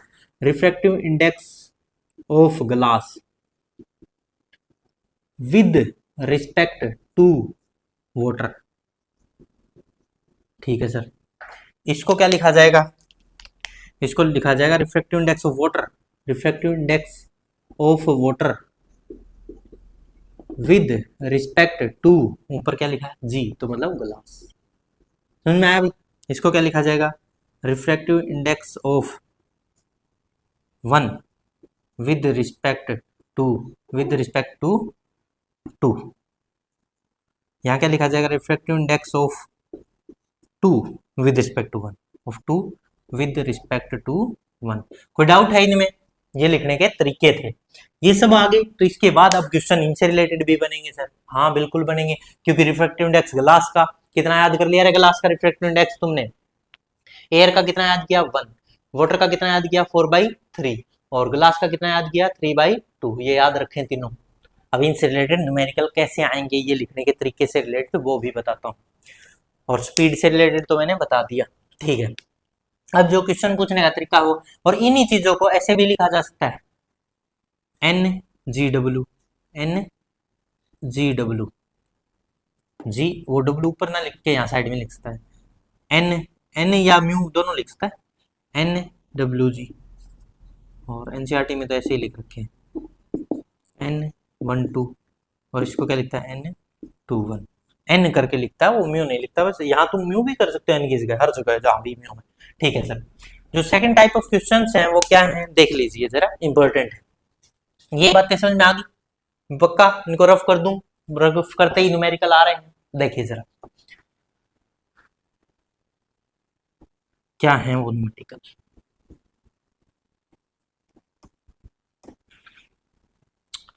देखिए न्यूमेरिकल स्टार्ट होते हैं, first numerical आ रहा है, calculate ratio of mu, calculate ratio नहीं पूछ रहे, पहले सिंपल क्वेश्चन पूछता हूँ फिर पूछता हूँ टफ। तो mu G W and mu W जी, पहले तो ये वैल्यू बताओ, ये कैलकुलेट करने हैं, ये कैलकुलेट सर ये क्या क्वेश्चन है, यही तो क्वेश्चन है। देखना फर्स्ट ए पार्ट है म्यू जी डब्ल्यू, इसको क्या लिखते हैं mu G upon mu W, ठीक है सर। म्यू ग्लास, ग्लास का रिफ्रैक्टिव इंडेक्स बोलो जल्दी से, कितना था 3/2 सर, याद है मेरे को, अभी अभी आपने कराया। वाटर का कितना था बोलो 4/3, ये 3 ऊपर जाएगा कितना हो जाएगा 3 × 3 9, और 4 × 2 8, ये आंसर है भाई इस क्वेश्चन, ठीक है। Second question B, B mu W G reverse है सर इसका, mu W by mu G, ठीक है। म्यू वाटर का कितना था रिफ्रैक्टिव इंडेक्स 4/3, ग्लास का कितना था 3/2, ये 2 ऊपर जाएगा 4 × 2 8 हो जाएगा सर, और 3 × 3 9, 3 × 3 9 हो जाएगा, ये क्वेश्चन का आंसर है सर। एक थोड़ा सा टफ क्वेश्चन पूछूं, बता पाओगे या नहीं, यही तो मैं देखना चाहता हूं। कैलकुलेट रेशियो ऑफ, वो ना एग्जाम में तुम्हें ऐसे ना बोल के जैसे मैं लिख रहा हूं ऐसे नहीं बोलेगा, वो क्या बोल देगा बताओ, कहेगा calculate the refractive index of glass with respect to water, calculate the refractive index of glass with respect to water, तो आंसर आ जाएगा 9/8, और कहेगा calculate the refractive index of water with respect to glass, तो 8/9। समझ में आया सभी को कैसे क्वेश्चन पूछा जाएगा, तो देखिए जरा। अब calculate refractive index of mu G W divided by mu W G, ये रेशियो कैलकुलेट कीजिए। Calculate the ratio of refractive index of glass with respect to water to the refractive index of water with respect to glass, ये question है। Refractive index of glass with respect to water का ratio refractive index of water with respect to glass के ratio में answer बताइए। तो answer simple है, जो वो दोनों उनको डिवाइड कर दो, इसको इससे डिवाइड कर दो और आंसर आ जाएगा। हाँ भाई कर दो। कैसे करोगे देखना, सॉल्यूशन क्या है, म्यू जी डब्ल्यू अपॉन में म्यू डब्ल्यू जी। सर वहां ये सॉल्व तो किया होगा नहीं, नहीं वो सॉल्व नहीं होगा, तो कैसे सॉल्व करोगे, तो देखना ऐसे सॉल्व करोगे, इसको सर लिखेंगे mu G upon mu W, हाँ बिल्कुल, और इसको लिखेंगे म्यू डब्ल्यू बाई म्यू जी, बिल्कुल लिखेंगे। अब देखना आगे, mu glass sir 3/2, 3/2 divided by 4/3, और ये तो हो गया ऊपर ऊपर वाले का हिसाब, इतना इतना, ठीक है। अब इसकी बारी, म्यू वाटर 4/3 डिवाइडेड बाई 3/2, ठीक है सर। इनको ऊपर वाले को सोल्व कर लेते हैं सर, इससे ऊपर ऊपर वाले को, तो ये आया था 9/8 और ये आया था 8/9, बिल्कुल सही है। ये 9 ऊपर जाएगा सर, 9 इंटू 9 अपॉन 8 इंटू 8, 81/64, ये आंसर है सर। हाँ बिल्कुल यही है, ये आया हुआ है एक कंपटीशन एग्जाम में, तो इसलिए ऐसे क्वेश्चन भी मेरे को करवाने पड़ते हैं, पर जो सीबीएसई एचबीएसई वहाँ नहीं आएंगे। CBSE HBSE RBSE state level या डिस्ट्रिक्ट लेवल या फिर हमारा जो सीबीएसई बोर्ड है वहां तक ऐसे क्वेश्चन नहीं, आईसीएसई बोर्ड है वो ये ऐसे क्वेश्चन पूछ सकता है, ठीक है। तो ये क्वेश्चन आया भी समझ में सभी को, बहुत बढ़िया। अब नेक्स्ट टाइप ऑफ क्वेश्चन की तरफ बढ़ रहे हैं, next type of questions. Next type of question क्या होते हैं सर, देख लीजिए, वो भी आ जाएंगे तुम्हारे सामने। नेक्स्ट टाइप ऑफ क्वेश्चन क्या है, रिफ्रैक्टिव इंडेक्स से रिलेटेड। ये रफ कर दूं भाई, लिख चुके ये तो। जैसे तुम्हें रिफ्रैक्टिव इंडेक्स दे देगा और तुमसे पूछेगा स्पीड किसकी ज्यादा किसकी कम, ठीक है, या फिर रिफ्रैक्टिव इंडेक्स देकर तुमसे और भी टाइप के डेंसर मीडियम या रेयर मीडियम ऐसे ही क्वेश्चन पूछ सकता है। जैसे मैं तुम्हें कहूँ, एक क्वेश्चन है refractive index of water, water का दे दिया, केरोसिन का दे दिया, केरोसिन, और एक और दे दो, किसी का डायमंड का दे दो, या फिर ग्लास का दे दो, या टारपेंटाइन का दे दो, टारपेंटाइन, ठीक है। तो रिफ्रैक्टिव इंडेक्स याद है तुम्हें इसका कितना था, वाटर का बोलो 1.33, 4/3 सर, इसका 1.36 और इसका था 1.47, हाँ सर। डायमंड का 2.42, और भी थे ऐसे, ठीक है। ग्लास का 1.5 सर, पर इतने नहीं, यही दे रखे थे तीन, और तुमसे पूछा गया find order of speed, order of speed, speed का ऑर्डर बताइए। अगर रिफ्रैक्टिव इंडेक्स का ऑर्डर ये इसका कम इसका ज्यादा इसका ज्यादा, तो स्पीड का ऑर्डर बताइए क्या है सर। स्पीड, वाटर की स्पीड को वी डब्ल्यू लिख देता हूँ, वी डब्ल्यू, ठीक है सर। और वी के मतलब केरोसिन, और वी टी मतलब टारपेंटाइन टाइम, इनका ऑर्डर लिखना है, ये ज्यादा ये कम, या कौन ज्यादा कौन कम। तो देखो सर, रिफ्रैक्टिव इंडेक्स होता ना वो इनवर्सली प्रोपोर्शनल टू वेलोसिटी, आप नहीं बताता, जिसका रिफ्रैक्टिव इंडेक्स ज्यादा उसकी स्पीड कम, और जिसका रिफ्रैक्टिव इंडेक्स कम उसकी स्पीड सबसे ज्यादा। रिफ्रैक्टिव इंडेक्स सबसे कम होगा उसकी सबसे ज्यादा होगी, तो कम किसका, वाटर का, तो ये ऑर्डर आ जाएगा सर, कम वाले की स्पीड सबसे ज्यादा वाले की सबसे कम। रिफ्रैक्टिव इंडेक्स जिसका ज्यादा उसकी स्पीड कम, रिफ्रैक्टिव इंडेक्स जिसका ज्यादा उसकी स्पीड सबसे कम, ठीक है। तो रिफ्रैक्टिव इंडेक्स जितना ज्यादा तो इसकी स्पीड सबसे कम, समझ में आया। और रिफ्रैक्टिव का सबसे कम उसकी सबसे ज्यादा, ये हो गया सर। इस टाइप का क्वेश्चन आएगा तो मैं फोड़ दूंगा, पक्का कर दूंगा सर, ठीक है, हो जाएगा इस टाइप का question. Next type of question, एक क्वेश्चन एनसीईआरटी में पूछा गया, refractive index of diamond is 2.42, what do you mean, इससे आप क्या समझते हैं। तो इसका मतलब देखो, रिफ्रैक्टिव इंडेक्स डायमंड का है 2.42 है, इसका मतलब ये है कि डायमंड की डेंसिटी सबसे ज्यादा, ऑप्टिकल डेंसिटी, उसका रिफ्रैक्टिव इंडेक्स मैक्सिमम है, और उसके अंदर स्पीड ऑफ लाइट मिनिमम होगी, उसके अंदर ही लाइट घूमने लगेगी और एक फिनोमिना हो जाएगा TIR, टोटल इंटरनल रिफ्लेक्शन। ये क्वेश्चन है एनसीईआरटी का, देख भी लेना। Refractive index of diamond 2.42, what is meaning of this refractive index, इस रिफ्रैक्टिव इंडेक्स का क्या मतलब है। तो देखिए हम कहेंगे, हम आंसर जो दे के आएंगे, refractive index of diamond is maximum, refractive index of diamond 2.42 is maximum, so speed of light in diamond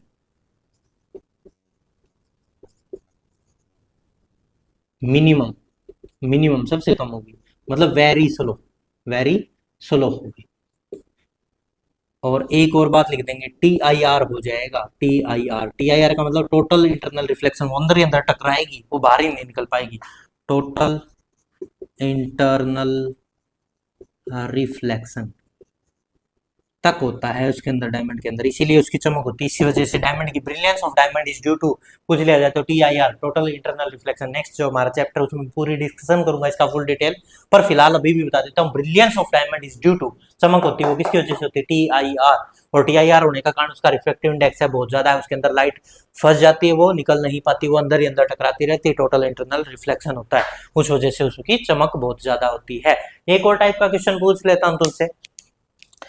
एक क्वेश्चन पूछा गया एनसीईआरटी में, refractive index of glass 1.5 and water 1.33, तो इसमें कौन सा डेंसर है और कौन से में स्पीड ज्यादा है। तो देखना जो नेक्स्ट क्वेश्चन है, refractive index of glass 1.5 and refractive index of water 1.33। अब question number A, in which speed of light maximum, speed of light faster, एक क्वेश्चन। दूसरा, विच मीडियम इज डेंसर, डेंसर, इनमें से कौन सा डेंसर है। तुम खुद इनके जवाब दो। अब देखो तुम दे सकते हो आराम से आंसर, कैसे सर, आंसर है इसका तो है सर वाटर। क्यों, स्पीड लाइट की ज्यादा, इन दोनों में से सर वाटर में ज्यादा होगी, क्योंकि उसका रिफ्रैक्टिव इंडेक्स, उसकी डेंसिटी कम है सर, डेंसिटी कम है तो उसका, उसमें से लाइट तेज भागेगी, ठीक है सर। और दूसरे का आंसर है ग्लास सर, क्योंकि जिसका रिफ्रैक्टिव इंडेक्स ज्यादा है वो उतना ही ज्यादा ऑप्टिकल डेंसिटी रखता है, उसका रिफ्रैक्टिव इंडेक्स ज्यादा है और वो डेंसर मीडियम कहलाएगा, ग्लास वाटर के रिस्पेक्ट में ज्यादा डेंसर है।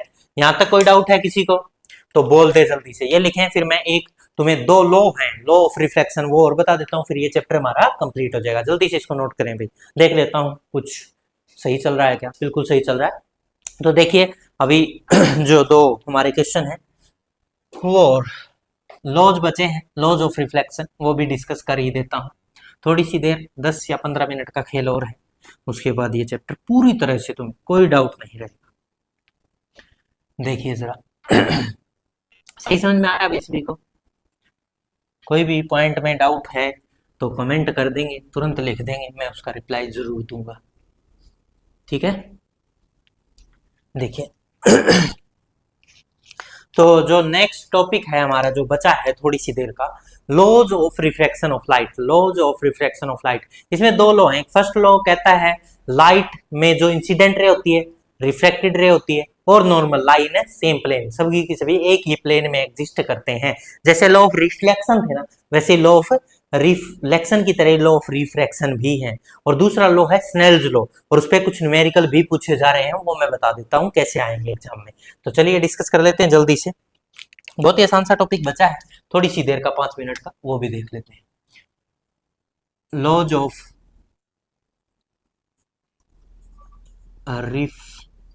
Refraction of light, of light, जिसमें पहला लॉ है उसका नाम है फर्स्ट लॉ, और उसी पे डिस्कशन कर रहे हैं सबसे पहले first law. First law, first law क्या कहता है, जो इंसिडेंट रे है, नॉर्मल है और रिफ्लेक्टेड रे है, वो एक ही प्लेन में लाई करते हैं। कैसे समझाऊंगा, पहले लिख लें। सबसे पहले लिखेंगे incident ray, incident ray, normal and refracted, refracted ray lie in same plane, lie in same plane, एक प्लेन में लाई करते हैं। कैसे, देखिए जैसे मैं बात करूं, ये रिफ्रैक्टिंग सरफेस है, ठीक है, और जो लाइट रे है वो यहाँ आई और यहाँ पे टकरा गई, टकरा गई सर। फिर हम क्या खींचते थे, एक नॉर्मल, बिल्कुल सही, ये बातें हमें सभी को पता होनी चाहिए। फिर क्या खींचते थे, एक नॉर्मल परपेंडिकुलर जिसको बोलते हैं, ठीक है सर। और इस नॉर्मल को एन से डिनोट कर दिया, ठीक है। और जो एंगल होगा इनके बीच में उसको हम क्या कहेंगे, इंसिडेंट एंगल कहेंगे सर, इंसिडेंस। और ये जो रे आ रही है इसको क्या कहेंगे, इंसिडेंट रे। एक तो इसकी बात चल रही इंसिडेंट रे, एक नॉर्मल, और थर्ड जो रे है वो इधर जाने की जगह थोड़ी सी इधर बेंड होगी थी, अगर रेयर से डेंसर, अगर मान लेते हैं ये रेयर मीडियम है, ये डेंसर है, मान लिया है, सामने नीचे वाटर है और ऊपर एयर है, यहाँ एयर है, यहाँ वाटर है, तो रेयर से डेंसर में जाएगी, टुवार्ड्स नॉर्मल हो जाएगी, और ये आर कहलाया था याद हो तो, रिफ्रैक्टेड एंगल। और जो ये रे है ये कौन सी रे है, रिफ्रैक्टेड रे, इसी की बात चल रही थी।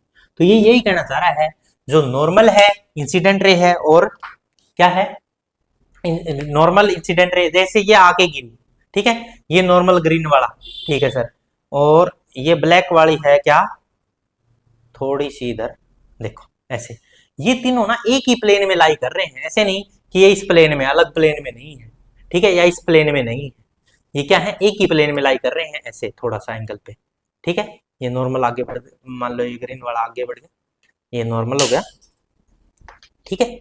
और ये देखो एक ही प्लेन में, मतलब एक चाकू से अगर इनको एक साथ काटने की कोशिश करो, यहाँ चाकू चलाओ, सभी एक साथ कट जाएंगे, अलग अलग प्लेन में नहीं है, ये कहना चाह रहा है फर्स्ट लॉ। तो इंसिडेंट रे, नॉर्मल और reflected ray lie in same plane, का मतलब है एक साथ सारे के सारे एक ही प्लेन में एग्जिस्ट करते हैं, एक प्लेन है इनका सबका, अलग अलग प्लेन, अलग प्लेन तो ये होगा, ये होगा अलग प्लेन तो, ठीक है। तो वो एक ही प्लेन में लाई कर रही हैं, ये तो था फर्स्ट लॉ। यहां तक बताओ कोई डाउट है किसी को, नहीं है। तो अब सेकंड लॉ की तरफ चलते हैं। सेकंड लॉ है Snell's law, B. Snell's law है वो इंपॉर्टेंट है, इससे क्वेश्चन भी आते हैं। स्नेल्स लॉ क्या है, देखिए स्नेल्स लॉ क्या कहता है, the ratio of sine of angle of incidence to the sine of angle of refraction is always constant for a given pair of medium. क्या है ये समझाऊंगा पूरा, पहले लिखवा देता हूं फिर फुल डिटेल में समझाता हूं तुम्हें। The ratio of sine of incidence angle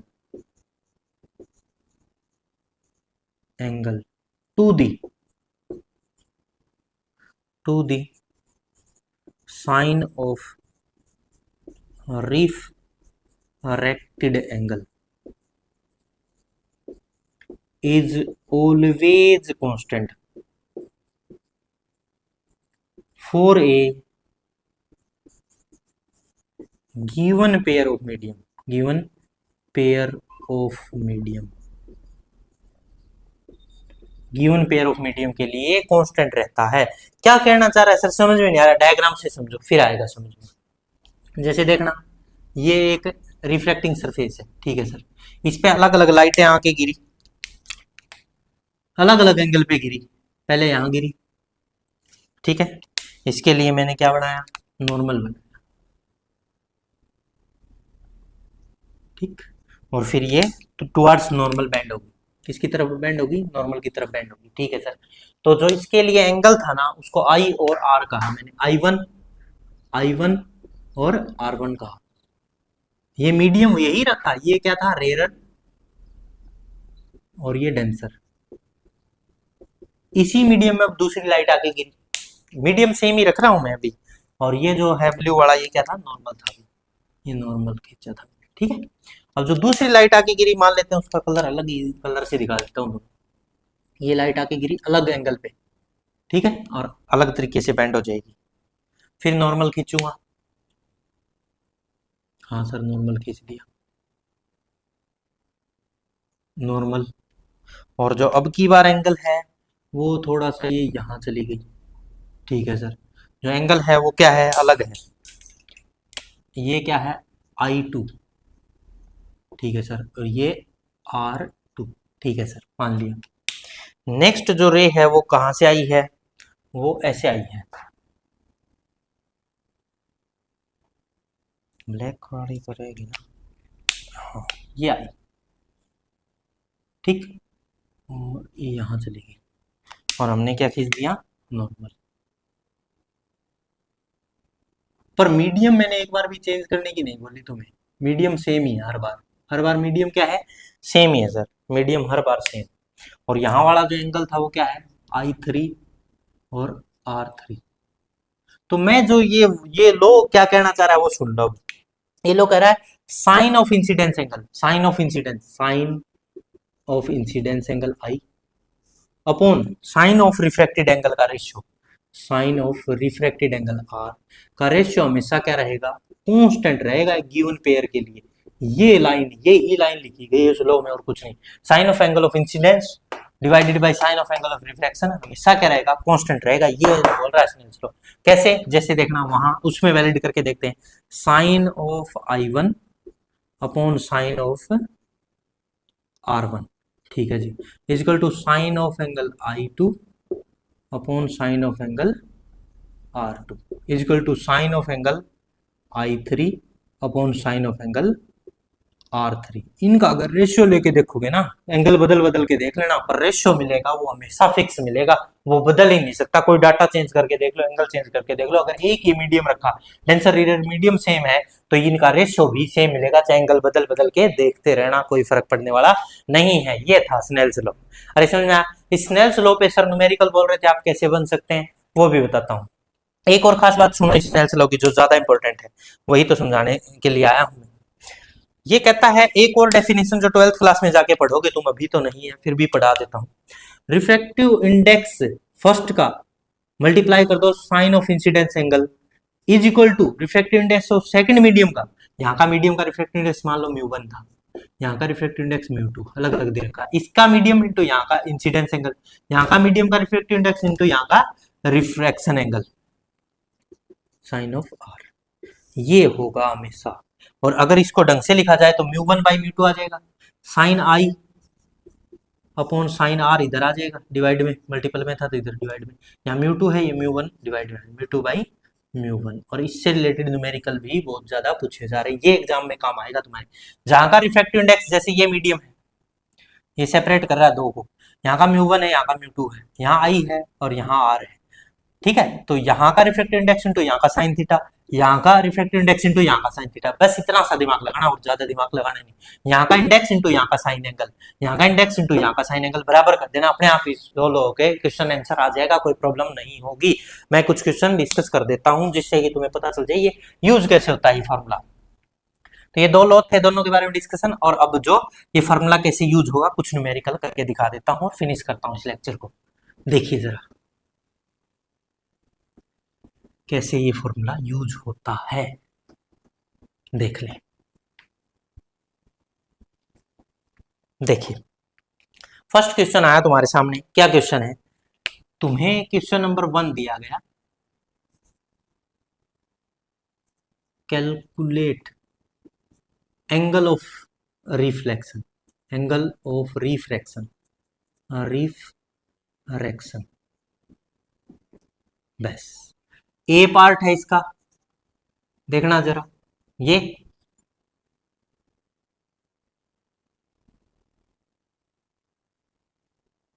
इधर बेंड हो गया, ठीक है। यहाँ का रिफ्रैक्टिव इंडेक्स μ1 μ2 तुम्हें गिवन मिलेगा। मान लो यहाँ का रिफ्रैक्टिव इंडेक्स दिया गया μ2 और यहाँ का 1 दिया गया, अंडर रूट μ1 तो दिया गया √2 और ये 1 दिया गया, और यहाँ एंगल दिया जाएगा और यहाँ का पूछा जाएगा, ठीक है। तो यहाँ जो एंगल दिया था ना वो 30 डिग्री दिया तुम्हें, यहाँ कितना दिया था 30 डिग्री, और यहाँ पे क्वेश्चन पूछा गया था एंगल आर तुमसे पूछा जा रहा है, बताइए कैसे करोगे। अब सर साइन का एंगल की जरूरत पड़ेगी, देखो फार्मूला लगा देंगे ये वाला, यहाँ का रिफ्रैक्टिव इंडेक्स फार्मूला जो आपने बताया था वो था μ1 इंटू साइन आई, हाँ जी, equal to μ2 into sine R, yes sir. तो μ1 तो यहाँ √2 दे रखा है सर, ठीक है।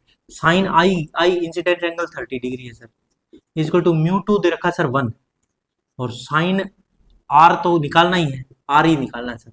अब सर साइन का टेबल ही याद नहीं है, तो साइन का टेबल ही याद नहीं है तो क्वेश्चन क्या घंटा कर पाओगे। तो इसके लिए ये टेबल थोड़ा सा याद रख लेना, जिसको याद नहीं है उनके लिए, ऐसे बच्चों को बहुतों को याद रहती है ये चीजें। तो देखना साइन, यहां लिख रहा हूं sine 0 degree, 30 degree, 45 degree, 60 degree और 90 डिग्री, ये याद रख लेना, बस इतना इतना, ठीक है। और ये याद रखना ही रखना है ये टेबल, क्या क्या आएंगे इनके आंसर देख लो। साइन 0 0, साइन 30 हाफ होता है, साइन 45 1/√2, और साइन 60 √3/2, और साइन 90 1। ये याद रख लो बस, ठीक है, ये टेबल याद रख लो। अब देखो यहाँ तुम्हें जरूरत पड़ेगी क्वेश्चन में, √2 इंटू वहाँ टेबल से देखो साइन 30 कितना होता है 1/2 होता है sir, equal to 1 into sine r। ठीक है जी।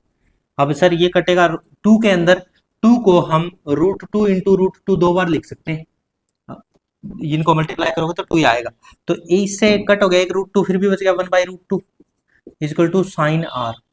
और तुम बताओ साइन कितने डिग्री पे 1/√2 होता है, 1/√2 सर 45 पे होता है, तो r की वैल्यू यहाँ से आगे कितनी, कितना डिग्री आ गई 45 डिग्री।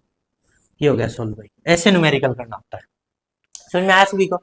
और भी न्यूमेरिकल एक दो और करवा के देख लेता हूं तुमसे, तसल्ली हो जाएगी मेरे को भी। देखो सेकंड क्वेश्चन, ये इसी का बी पार्ट दे रहा हूं, जिसमें तुम्हें क्या कैलकुलेट करना है, वही आर कैलकुलेट करना है। ये कैलकुलेट करना आर, और ये तुम्हें दिया गया 30 डिग्री दिया गया, चलो 30 डिग्री दिया गया, ठीक है। पर रिफ्लेक्टिव इंडेक्स अब की बार अलग है, √3 और यहाँ का 1। अब करके दिखाओ इसको मेरे को। चलो भाई स्टार्ट हो जाओ। क्या करना है, यहाँ का रिफ्लेक्टिव इंडेक्स सर √3 इंटू यहाँ का angle sine 30 is equal to 1 into sine R, जो निकालना है सर आर, ठीक है। √3 इंटू में 1/2 होता है sir sine 30, 1 into sine R, ठीक है। और ये हो गया √3/2, और √3/2 साइन कितने डिग्री पे होता है देख लो सर, वही आंसर है। √3/2 तो सर 60 पे होता है, तो आर की जो एंगल आ गया वो कितना डिग्री आ गया, 60 डिग्री आ गया। साइन कितने डिग्री पे है, साइन 60 पे √3/2 होता है, तो साइन आर की वैल्यू की आर की आ गई 60 डिग्री। समझ में आया भी सभी को? सेकंड भी हो गया। अब एक टाइप के क्वेश्चन और पूछे जा सकते हैं, वो भी डिस्कस कर ही देता हूँ, 1 मिनट और लगनी है, इतना मेहनत कर ली तो इतनी और कर दो। देखो भाई दो क्वेश्चन और हैं छोटे छोटे ऐसी, वो और देख लो। फार्मूला तो वही है, वहां का इंडेक्स इंटू वहीं का एंगल इजिकल टू दूसरे का इंडेक्स इंटू वहां का साइन एंगल, बस क्वेश्चन हो जाएगा। इतना ही तो दिमाग लगाना, ज्यादा दिमाग तो लगाना ही नहीं होता। ठीक है सर, ये टेबल याद रखनी है साइन की, इसके बगैर तुम्हारा क्वेश्चन नहीं होगा। और वैसे भी ये 10th क्लास में मैथ में जरूरत तो पड़ेगी बार बार इसकी, ठीक है। तो अब देखना जो क्वेश्चन है वो किस टाइप का है, जिसमें अब की बार क्या पूछा गया, एंगल पूछ रहे थे ना, अब वो रिफ्रैक्टिव इंडेक्स पूछेगा। सेकंड क्वेश्चन क्या है, calculate the refractive index of the following. Question क्या है, calculate refractive index of following, ठीक है। तो देखना ए नंबर क्वेश्चन है वो क्या बोल रहा है, फर्स्ट क्वेश्चन में पूछा गया है क्या, रिफ्रैक्टिव इंडेक्स बताना है तुम्हें, और क्वेश्चन कैसे दिया गया है वो देख लीजिए। एंगल दोनों देगा आपकी बार, तो की बार एंगल है वो दोनों देगा। यहाँ पे एंगल 30 डिग्री दिया गया है, यहाँ 45 डिग्री दिया गया है, ठीक है। रिफ्रैक्टिव इंडेक्स म्यू कैलकुलेट करना है, ठीक है। करो भाई कैलकुलेट, बहुत ही आसान है, कोई दिमाग नहीं लगाना। यहाँ का रिफ्रैक्टिव इंडेक्स इंटू यहाँ का angle, 1 into sine 30 sir is equal to mu into sine 45 degree, ठीक है। 1 इंटू साइन 30 होता है half, equal to mu into sine 45 1/√2 sir, ये डाटा यहाँ से 1/√2 और 30 1/2। अब यहाँ से देखना sir mu is equal to क्या हो जाएगा, ये √2 ऊपर चला जाएगा, √2 अपॉन में 2, और 2 के अंदर तो 2 बार √2 होता है, एक √2 1/√2 आ जाएगा सर। ये आंसर आ गया सर इस क्वेश्चन का। एक और दे दो सर, प्रैक्टिस हो जाएगी। हाँ एक और दे देता हूं ताकि तुम थोड़ी सी प्रैक्टिस कर सको। क्वेश्चन बी है, क्या देखना, यहां दिया गया तुम्हें 45 डिग्री एंगल, और यहां दिया गया 60 डिग्री एंगल, 45 और 60 डिग्री एंगल दिया है, और यहाँ का रिफ्लेक्टिव इंडेक्स √2 दिया गया है, और यहाँ का म्यू तुम्हें कैलकुलेट करना। जल्दी करो भाई कैलकुलेट, कैसे करोगे, बहुत आसान है सर, कुछ नहीं, यहाँ का रिफ्लेक्टिव इंडेक्स तो यहाँ का sine angle, √2 into sine 45 degree, ठीक है, is equal to mu into sine 60 degree sir, ठीक है। तो देखो √2 इंटू साइन 45 1/√2 होता है सर, टेबल से देख लीजिए, इंटू साइन 60 सर √3/2, 2 से 2 कट गया, म्यू इक्वल टू 2 उधर चला जाएगा, 1 हो गया, 2 अपॉन √3, यही आंसर हो जाएगा सर, यही आंसर है, ठीक है।